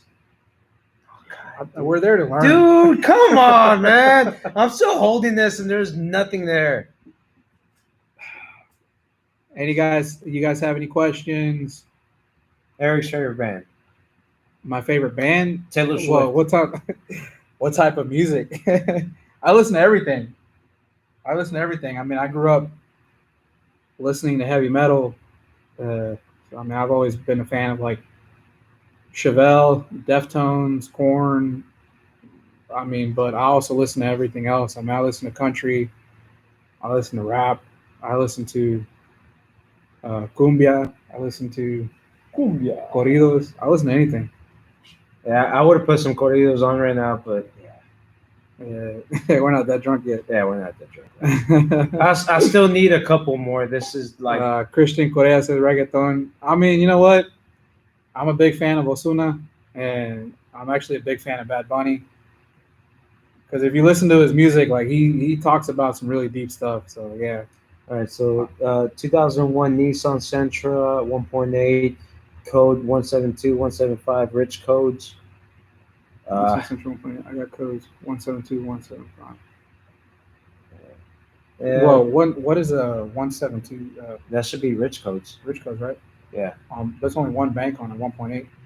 Right. Is that rich codes right there? Let me look it up. Yeah, I'm sorry, the beer's starting to hit us. But yeah, if you're running rich on a 4-cylinder engine, there's only one bank. 01 Nissan Sentra. Let's see, what's a common reason why you would be running rich? P017. Mass airflow sensor problems. That's always one of the first things I go to. If it has an EGR system on there, check the EGR system. Make sure your EGR valve isn't stuck open. Though with EGRs being stuck open, I've seen them create lean codes as well as rich codes, so it could go either way with those. But yeah, I mean, Yeah, 117. What the heck? Am I looking at this right? Because that's a 4-cylinder. New Keith says yes, it's rich codes, and yes, there is more than one bank. Laugh out loud. So there's two banks on a 4-cylinder engine. Is it like a? So is, maybe is, it's like is it like a BMW where it has? two different exhaust manifolds for I don't know. I'd have to, again, when I don't know, I look up the system description. So I wish I was a little bit more knowledgeable about that. I'd have to look it up. Let's see what else we got. Why don't you invest in it? Oh, I do have a tool cutting machine. I'm trying to sell them my old one. Keith is saying math and timing. Yeah, that's what I was saying. Check the mass airflow sensor. Look at the grams per second during idle. I mean, there's like the rule of thumb usually is kind of go by like the liter size. So, if you're looking at the grams per second during idle on a 1.8, except on some Kias. Kias is a little bit higher. Yeah, but I think the Nissan pretty much follows the rule of thumb as far as that goes. So that's what you should be expecting as far as the grams per second. But yeah, that's where I would start, mass airflow sensor. And yeah, timing can cause rich condition. Look at your fuel trims. See what they are during idle and at load. That's one thing that you want to check out. Dong Fam is saying, why don't you invest key cutting machine and do programming keys for extra money? Oh, we were talking about that, dude. Keys, Dude, are big business. I call him. Dude, I talked to Eric about that. We're always talking about doing locksmithing and what kind of tools. I have a buddy, a really close friend of mine, and he's a locksmith, a mobile locksmith. And he tells me all the time, he's like, what are you doing, man? He's like, this is where the money's at. Yeah. And it's so easy. He says, he'll show up and, the company that he works for. What'd you say? He showed up one time and he was working on it, making it seem like he was doing something. Yeah, because some of the stuff doesn't even really require like a program, and so he's like, we'll just bust out the scan tool and plug it in and act like we're doing something. And you're on your phone. And then, just to buy yourself some time so the customer thinks you're doing something. Oh, you got to answer it. You got to answer this on the live feed. Oh, come on. But yeah. I mean, keys is a good business to be in. Yeah. Let's see here. Y'all should get a Ligma kit. What is it? Ligma? Ligma balls. Let's see here. Keith is saying, one thing to note on those, the upstream O2 sensor can be incorrectly plugged in. Yeah, that's true. You could have the O2 sensors connected incorrectly. Let's see here. No, Christian, that is not. Ryan Boyd is asking for keys. Isn't an LSID required? Is that expensive? No. There's some loopholes. Yeah, there's loopholes. Yeah, but if you can, like, if you work for a company, I will say this, like my buddy who's a locksmith, he works for a locksmith company and they paid for him to get his done. And so he was able to do that. And, he worked for them for a few years before kind of going off and doing his own thing. But I mean, I'm not saying that's the right thing to do or, but yeah, there's ways around things. Let's see what else do we have. Here, you gotta show them these tools. Okay, so Oz has a couple tools. Oh, yeah. Is this the IM508? Yeah, so if you're getting into locksmithing or keys, definitely pick up this unit. This is Autel Maxi IM. What? IM508. The IM508. You can explain it better than I can. What's up, Richard? Yeah. All right, yeah. So we got the IM508 right here, and honestly, God, I bought this tool just for a VW, and it made the job so much easier. Mm-hmm. And then I got this VVDI right here, and I use this for the super chip. But as well, man, like I said, you can do some basic programming or for key stuff on the. Let me clean up here. I know we got a mess going on. I'm making a mess over here, man. You see, hey, Eric he's an animal when it comes out to drinking. Okay. Where were we? I forgot where we were at. We're talking about. So no, you busted this out. Yeah. Because, guys, there's some really, really awesome things you can do with a tool like this launch. And with the Think Diag, you can also add keys if you're wanting to add keys. I know on the Lexus, the flooded Lexus, the LS460, I was actually able to program the keys and clear. I was able to clear all the keys and add the keys using the MaxiSys. I was able to do everything using the MaxiSys. So, I mean, some scan tools can do a lot of that stuff, but. I actually have an addiction. I have to let y'all know. I really do have an addiction right here. I have an addiction with scan tools. Yeah, scan tool addiction. Yeah, it really is an addiction right now. If I find a new scan tool, and I'm gonna blame Keith on this one, because if Keith has something on his video, I will buy it. And he had the Pulsar, and I had to buy that sucker. And luckily, I found it. Oh, any questions?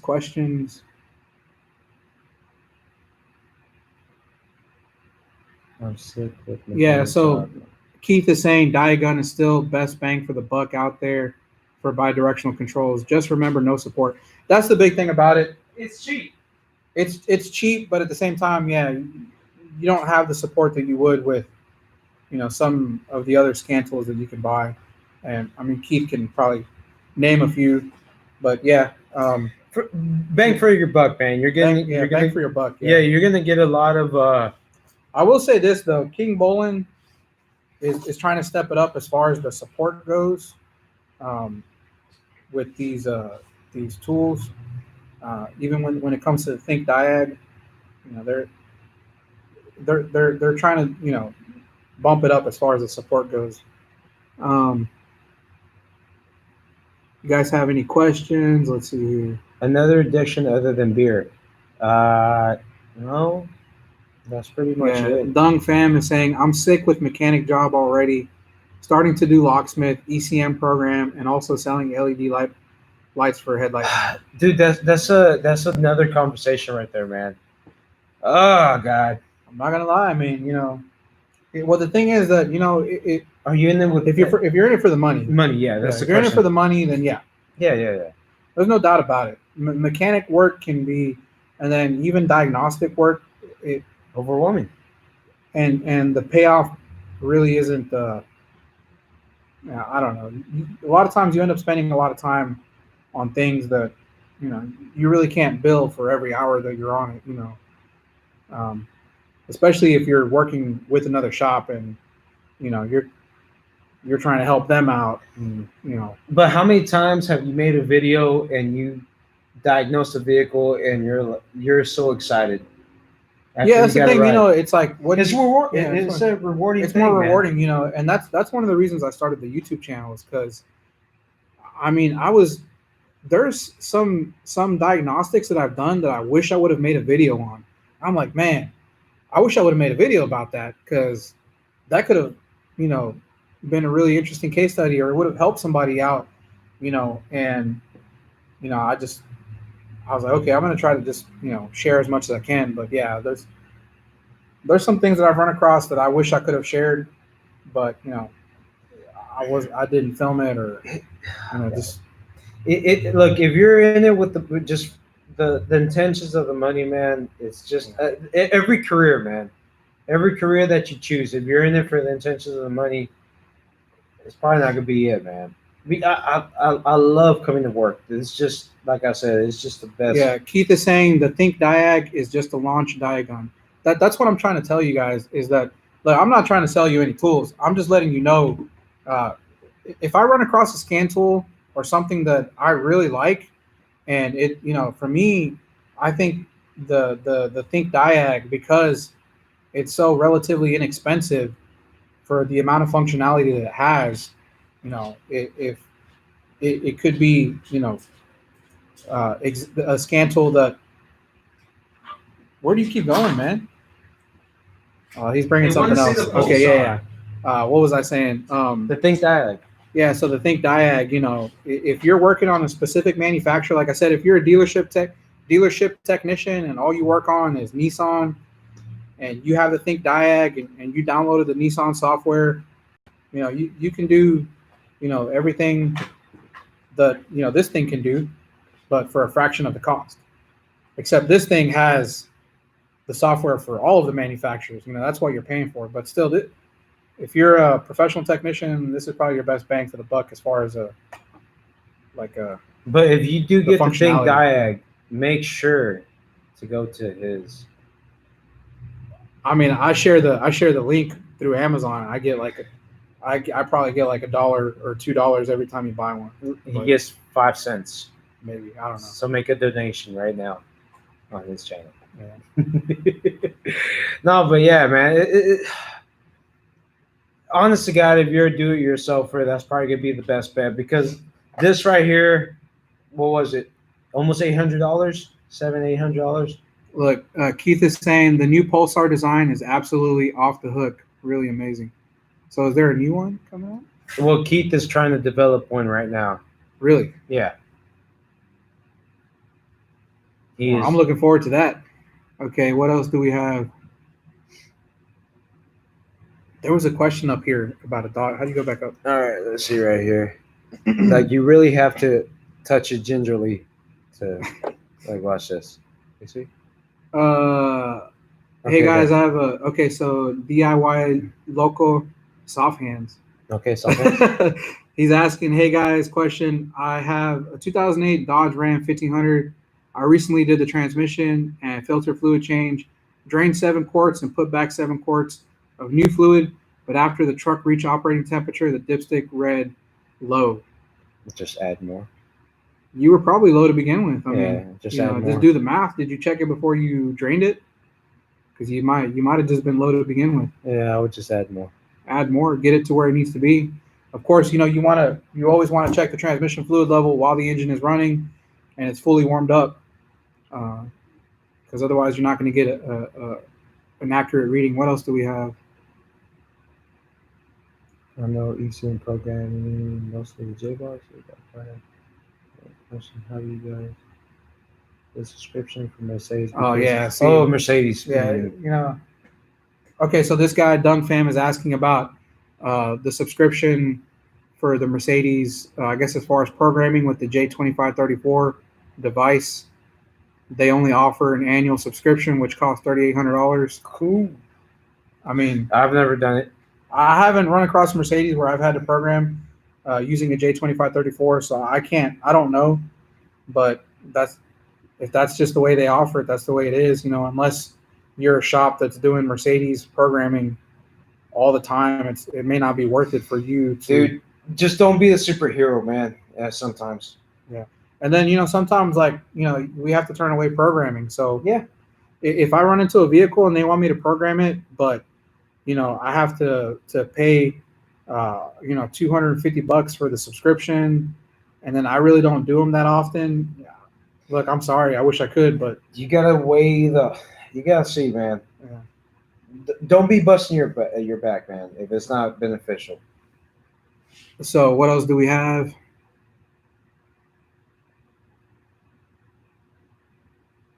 Now they're talking about Keats. Yeah, Gas the Mechanic. Keep us updated on it, Keith. Maybe they will let you show the newly released tool for a video promoting it. Yeah, I mean, I'm interested. Yeah. Now everybody's asking about it. So yeah. Any other questions? Like, hey man, ask personal questions. Ask any other questions. I said, we will be here until y'all don't have anything else, and then after that, we've been on here for 3 hours now. Hey, we're trying to beat Mario from Super Mario Diagnostics, but I don't think it's gonna happen. What, did he go live? Dude, he went live for 5 hours. He went live for 5 hours. What was he napping? I don't know, man. Was it like 5 hours straight? Dude, diet? He went straight 5 hours. But the thing is that he started pretty early. Wow. Need a diesel injector for Duramax replace. Any idea on to approach it? Okay. Need a diesel injector for a Duramax replace. Any ideas on how to look, man, diesel injectors, these remanufactured ones that they offer, be weary, man. As far as diesel injectors, I always say go for the OE brand new, even though they're a lot more expensive. And then you have to program it, right? It's just one of those things, man, where like you got to explain to the customer, look, you get what you pay for. And if you're going to go for buying a remanufactured fuel injector for a diesel, this goes for the Dodges, the Cummings, for the Ford Power Stroke diesels, or for the Duramax. You know, always opt to get a original equipment, brand new injector from the dealer. But those you have to program them, right? Now, if I'm not mistaken, they have like a certain serial number on that one. They may. Some of them may. I mean, I know, like on BMWs, the direct injection engine, you gotta code those. But yeah, all I'm saying is that if you're gonna do it, I'd go with a new injector. Can you give a shout out to my son Matthew? Matthew, who's asking? Don, and Francisco Diaz. We're gonna give a shout out to Matthew. Oh yeah, Matthew. What's up, Matthew? Yeah, Francisco Diaz. Let's see. Any other questions here?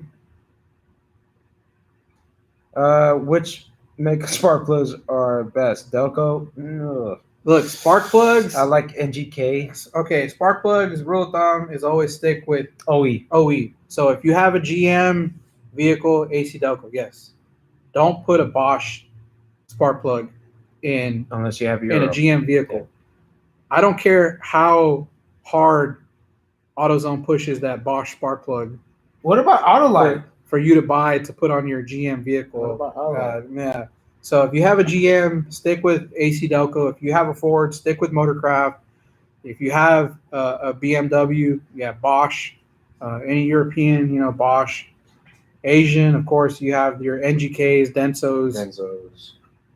Benzos.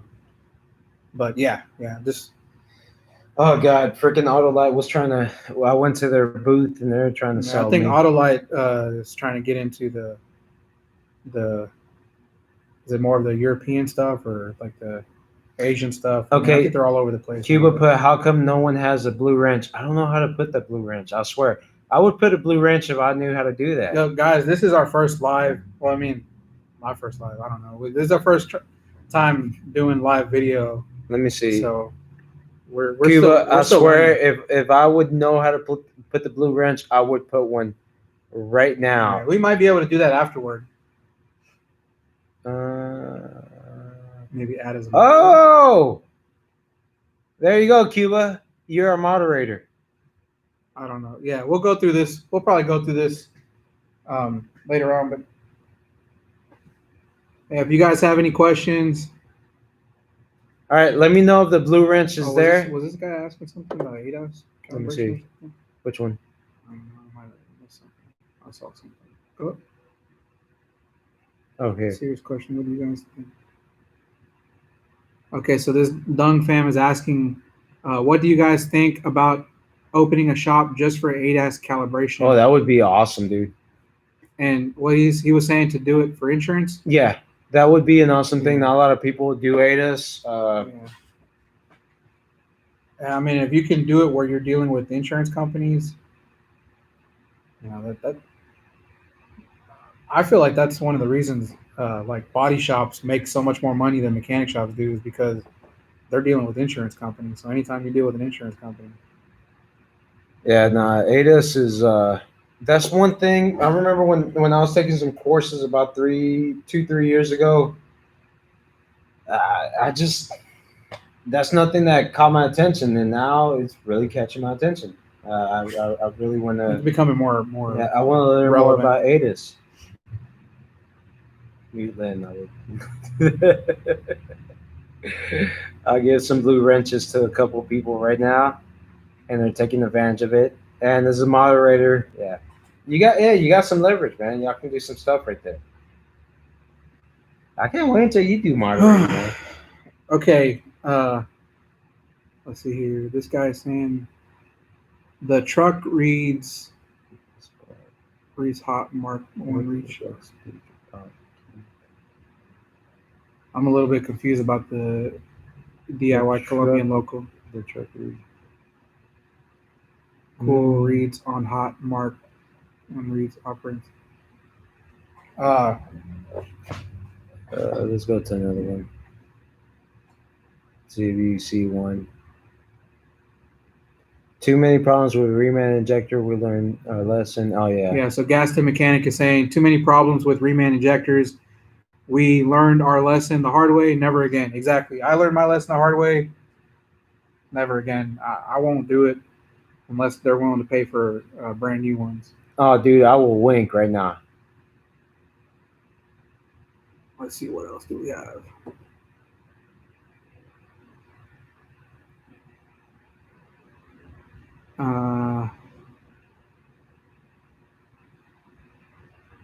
A DIY Colombian is saying, I'm the owner of the 2008 Ram 1500. Okay. He just changed his name. Okay. Okay. I guess that's why I'm confused. But yeah, he was saying something about the engine or the okay. Hey, can you write the question again? I'm sorry. Rewrite the question. Yeah, rewrite the question, and we'll try our best to answer. Try to answer it. Yeah. Remember that ADAS is not good.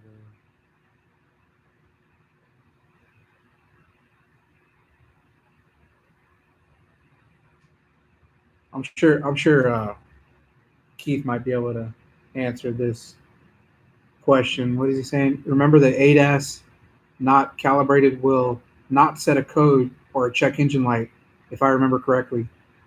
So yeah, I'm not familiar with that, so I'm not really sure if it'll set a check engine light or not. What else do we have So your other charge is 600. Charges. for the ADAS? Okay. Man, but that's the thing. Taking the ADAS classes, you need some equipment, man, for that. So It's an investment. I think. it is an investment. It's an investment. Yeah. There's some manufacturers that you can actually print out some of the things that you can put in your shop and so on. But as well, you gotta make sure that you have a clean shop. I remember taking the class, an ADAS class, and they had a completely white shop to not pick up anything else. Yeah. Like I don't know if I could do an ADAS here in my shop because, honest to God, there's just too much stuff around here. Well, I mean, I guess he's got the right idea about building a shop specifically for it because, there's a guy on my side of town that has an alignment shop, and that's all he does. It's a small like 2-bay garage, so his overhead is really low, but he's been there freaking like 30 years. But all they do is alignments, and day in and day out, they don't repair or do anything. And I can tell you that guy has done pretty well for himself. Oh, he's banking. Yeah, he's banking. He is banking. Because what he does is all the shops in the area, because there's a lot of little shops in the area, but none of them want to invest in buying an alignment machine. So the repair shop will replace the tie rods or they'll do the suspension work, and then they just run the car over to his alignment shop and get the alignment done. So he's doing the alignments for all of the shops in the area, and that's all he does. And I went there last weekend to get something aligned, and he had his Bayliner, big, huge, beautiful boat out there, and he was polishing it, because he's got these guys there. He's got these guys there doing the alignments. Look, man, you don't have to be a high-level technician to do an alignment, Hey, you just gotta read information. Yeah, once you know how to do, the people that you hire to do the alignments, if that's all they need to know how to do, then you don't have to pay them a whole lot. But yeah, this guy's making a killing. He drives a really nice boat. He's got a really nice boat. He drives a brand new GMC dually truck. Truck probably cost $100,000. It's got all these add-ons and wheels. So the guy did really well for himself. But I talked to him about that actually because I had a really long conversation with him about it, and I asked him, and he was like, "Well, I'll tell you the story." He said that when he first opened up his shop, it was a mechanic shop, and he said the first job I had was to do a starter. This was back in like the late '80s. And he said he had a job to replace a starter on a van or something. And he said that he was down there and one of the bolts broke off and he had to drill the bolt out. And then the starter that they sent him was it was a bad one. So he had to get it warrantied out. And by the time he was done, he said he was so frustrated that he just didn't want to do mechanic anymore. He just stuck to doing alignments. That's all he did for like 30 years, just doing alignments. And so, I mean, if you think you can just do ADAS calibration, then there might be a market for it because a lot of the shops in the area probably, they don't want to invest in the equipment to do it. So you'll make some money in that, man. But like, end of the day, you gotta do what you love, man. End of the day, man. That's one of the main things. All right, let's try to finish at 3:30 because, dude, I don't think you mean 3:30. I think you mean 3 hours. 3 hours and 30 minutes. So we got like another. Let's do 7 more minutes. Yeah, like 7 more minutes. Yeah, he still has to drive about 45 minutes out, and trust me, we can beat Mario's freaking time right here. We'll be here all night. But I swear to God, we can talk. I got to get up early in the morning to do some work. Yeah, he has to get up at 1 o'clock in the afternoon. So, Christian is asking, Eric, did you buy the house? We're in the middle of trying to close. If everything goes good, we're trying to close by the end of the month. So I don't know. I'm hopeful that everything works out, but I don't want to say anything about it yet. Yeah, we're Yeah. crossing our fingers, man. Everything goes well. But Mario had over 120 the entire 6 hours. Oh yeah. Well, we're at 12 o'clock at night, 1 o'clock in the Eastern time. That's Wait, so how do we know how many people are on? Oh, it shows right there. Oh, Hold on a man. second, yeah. Go ahead. Oh, no. Let me text you real quick. Hold up. Technical difficulty. I gotta let my wife know that I'm still here and alive. Yeah, because she's like, oh, well, he's in Pasadena, and what can happen over there. Yeah, but we're about to finish off, and we got about 5 more minutes. If y'all want to ask any juicy questions, go ahead and ask away. But yeah, what do y'all think? Should we do another one? Next one we're gonna do in Eric's channel. So I'm gonna ride over there, and I'm gonna head up to his barrio, how they call it over there. And, Well, look, again, nothing's official, but we're just thinking rather than jumping back and forth between our channels, we're wondering if we could get enough people to subscribe to one channel where we can do like a podcast or something, you know. What did Bill Yoder say? Oh, dos hermanos. Dos Yeah. hermanos. Yeah. So we're thinking about maybe just making one channel that it's the both of us, and we just talk about different topics, answer questions, and try different beers. Again, if you guys have any suggestion for different beers we can try, we'll try to have every video. We'll try to have a beer of the day or something like that. I don't know. Like I said, man, we love to talk, as you can tell. Yeah, we can just talk. Yeah, for a long time. 3.5 hours right here. We can talk our butts off. So that's one thing that we're thinking about. We're gonna check this out. We're gonna see how it does. We're gonna see how my channel does, and we're gonna check his channel, and then we're gonna go from there.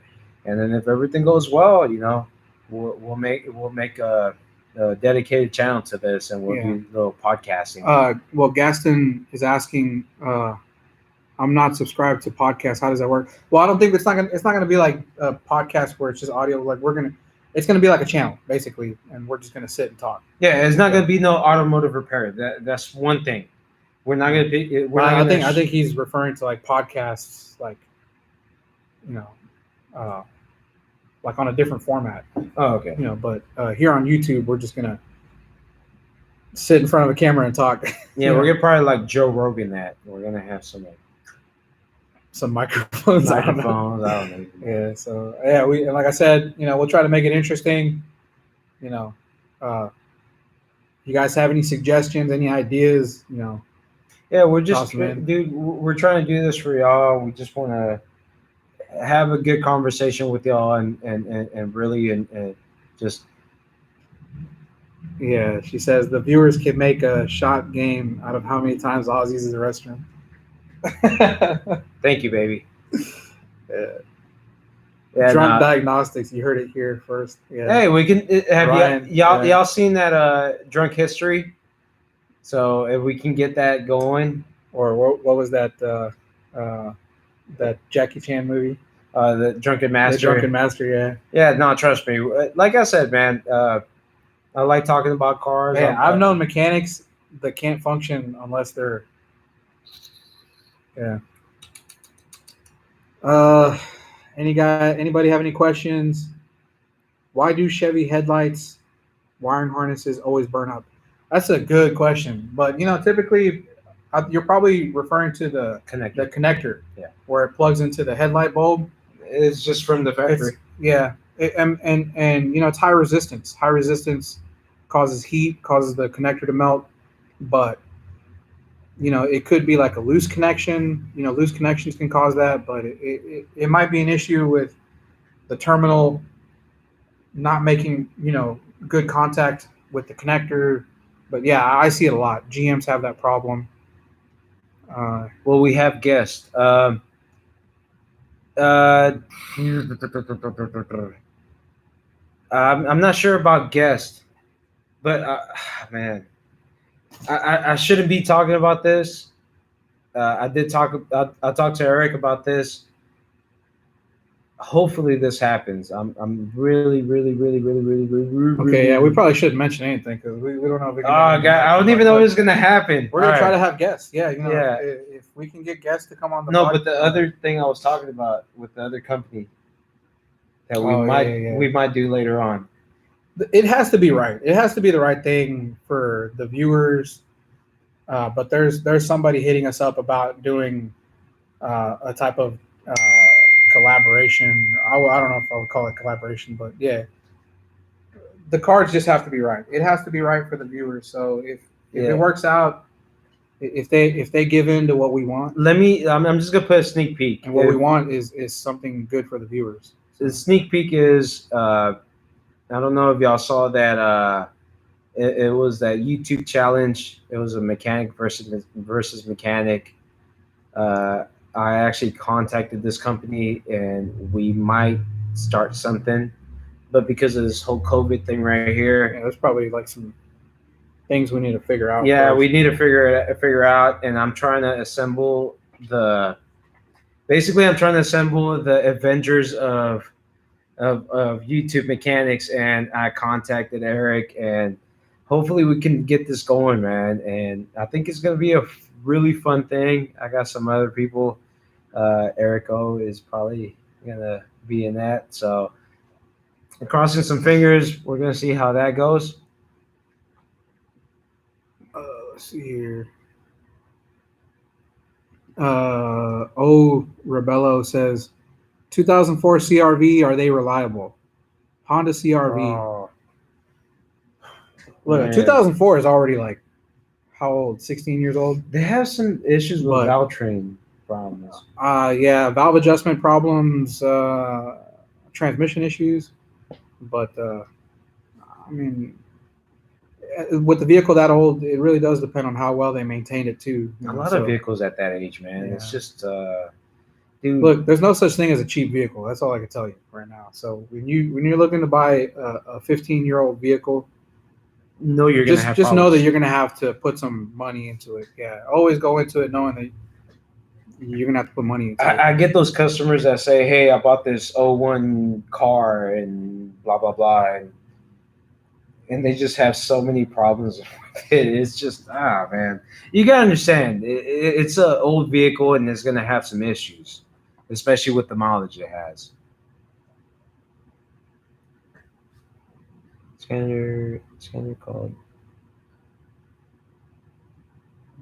Yeah.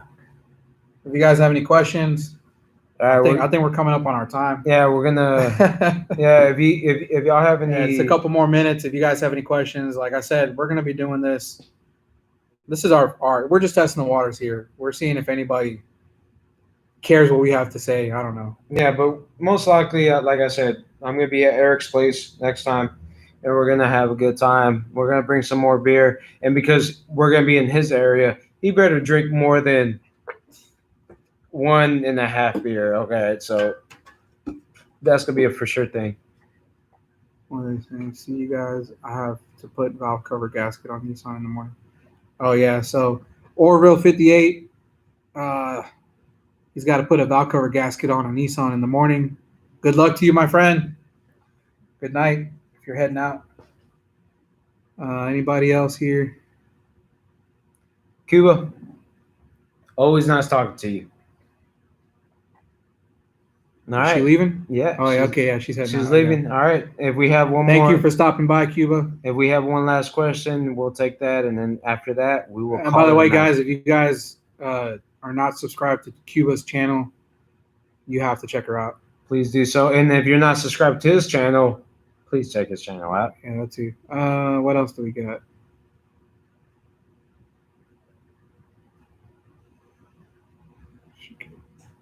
Anybody else got any questions? All right. Yeah. I think we're done. What is the Auto Sim Pro? Addison Pro. You know what that is?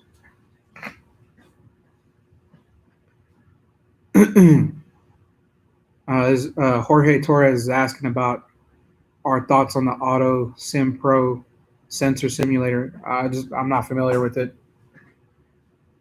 I will look it up. Yeah, we'll look into it. Trust me, I will look it up, man. Now we're interested. We'll look into It it. says AutoSim Pro is a UK tool. Okay. Oh, I'll look. okay. I'll look it up and we'll check it out and we'll try to get to you on the next next live feed. Eli says, Buenas noches. Buenas noches, amigo. And anyone else? I think we are done, man. This was. I'm not gonna lie. When I called Eric, I was just like, dude, we just gotta wing this. We gotta see how it goes. I didn't know what the heck we were going into. Yeah. Because when he came in, he was just like, hey, what we're gonna do, how we're gonna sit, and I was like, dude, Yeah, we're trying to figure everything out. let's just do it, man. That's pretty much it. I said, just let's get into it. I don't care if there's just one person watching. I just really wanted to get through this. I think the most that we had was like 60 people. Like I said, it doesn't matter if we have one person or we have 10,000 people. If we just have a good conversation, and this is how it was, man. We had a pretty awesome conversation. And I guarantee next time that we get on Eric's channel right there, we're probably going to have 10,000 people watching. And it's going to be like a plethora of questions right there. So we're going to be ready for that. But I hope everyone that was on this one can go on the next one. And we're going to have more to talk about. And we're gonna see what we can have. Yeah, man. this time we're probably gonna write a list of things we want to talk about. Oh yeah, we're gonna write a little bit more organized. Yeah, we're gonna write a list of things that probably gonna be organized for about 30 seconds, and then after that, we're just gonna be talking about. It's gonna. All right, guys. So, thank you for joining us. Thank you for spending your night with us. Oh yeah, man. It is. Let's see. Our time. It is. 12:30 here in the Houston area. Oh yeah, and my next door neighbor, he said, give a shout out to his wife, Veronica. You're cool. I love you. Y'all take care. And I think that's pretty much it.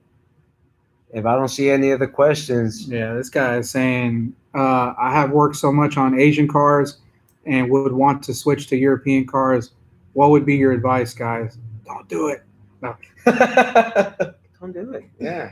No, I mean, this European cars it's another world, but you know, it is, man. With anything, you just learn. You just have to don't be afraid. Don't be afraid. You know, to just get into it. And I'm gonna tell you one thing that I learned from Brandon Steckler, and he learned it from. Oh man, I can't even think right now. But what he was saying is that every car.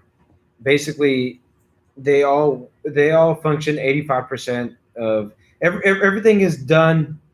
What's the best way to say this? Damn beer is getting a hold. Well, the way I think about it is that they all function the same. Well, no, the way I think about it, 15% difference. Okay, yeah, the way I think about it is that every car basically. Jim Morton, yes. Yeah, every car basically is trying to achieve the same thing. It's just how are they doing it? You know what I'm saying? What's the difference? Yeah, what's the difference? How are they doing it? Difference. Yeah. So they all have that. They all do the same thing. It's like a solenoid. You know, a solenoid. You're trying to open and close the solenoid. Whether the engineer decides to make it a pull down circuit or a pull up circuit, you know what I mean? It just depends on how they decide to do it. As that 15% might be different. It is true. So all of them work pretty much the same. If you have a GM, a Mercedes, a BMW, and all that, they all do the same thing. You put the gas in there, they freaking turn, do all this and that. They have that 15% difference. Yeah, engineer says, European cars tortured me horrible. Yeah. I've been there. But hey, we all learn, man. Anyways, guys, I think our time is up. We are done, man. Yeah, thank you guys for joining us. Buenas noches. Like I said, Eric has to wake up early. He has a job. She's coming from long distance, and he has to be nice, well, and rested. I have to be here early in the morning, so in the next 7 hours, I will be back here at the shop, and I've recorded a video that will be on YouTube in the next couple of days, but I have some cars I need to work on, and I'm only gonna be here for 4 hours, and after that, I get to party. All right, guys. Thank you for joining us. Good night. Hope to see you in the next one. All right, man. Y'all take Bye. care. Goodbye.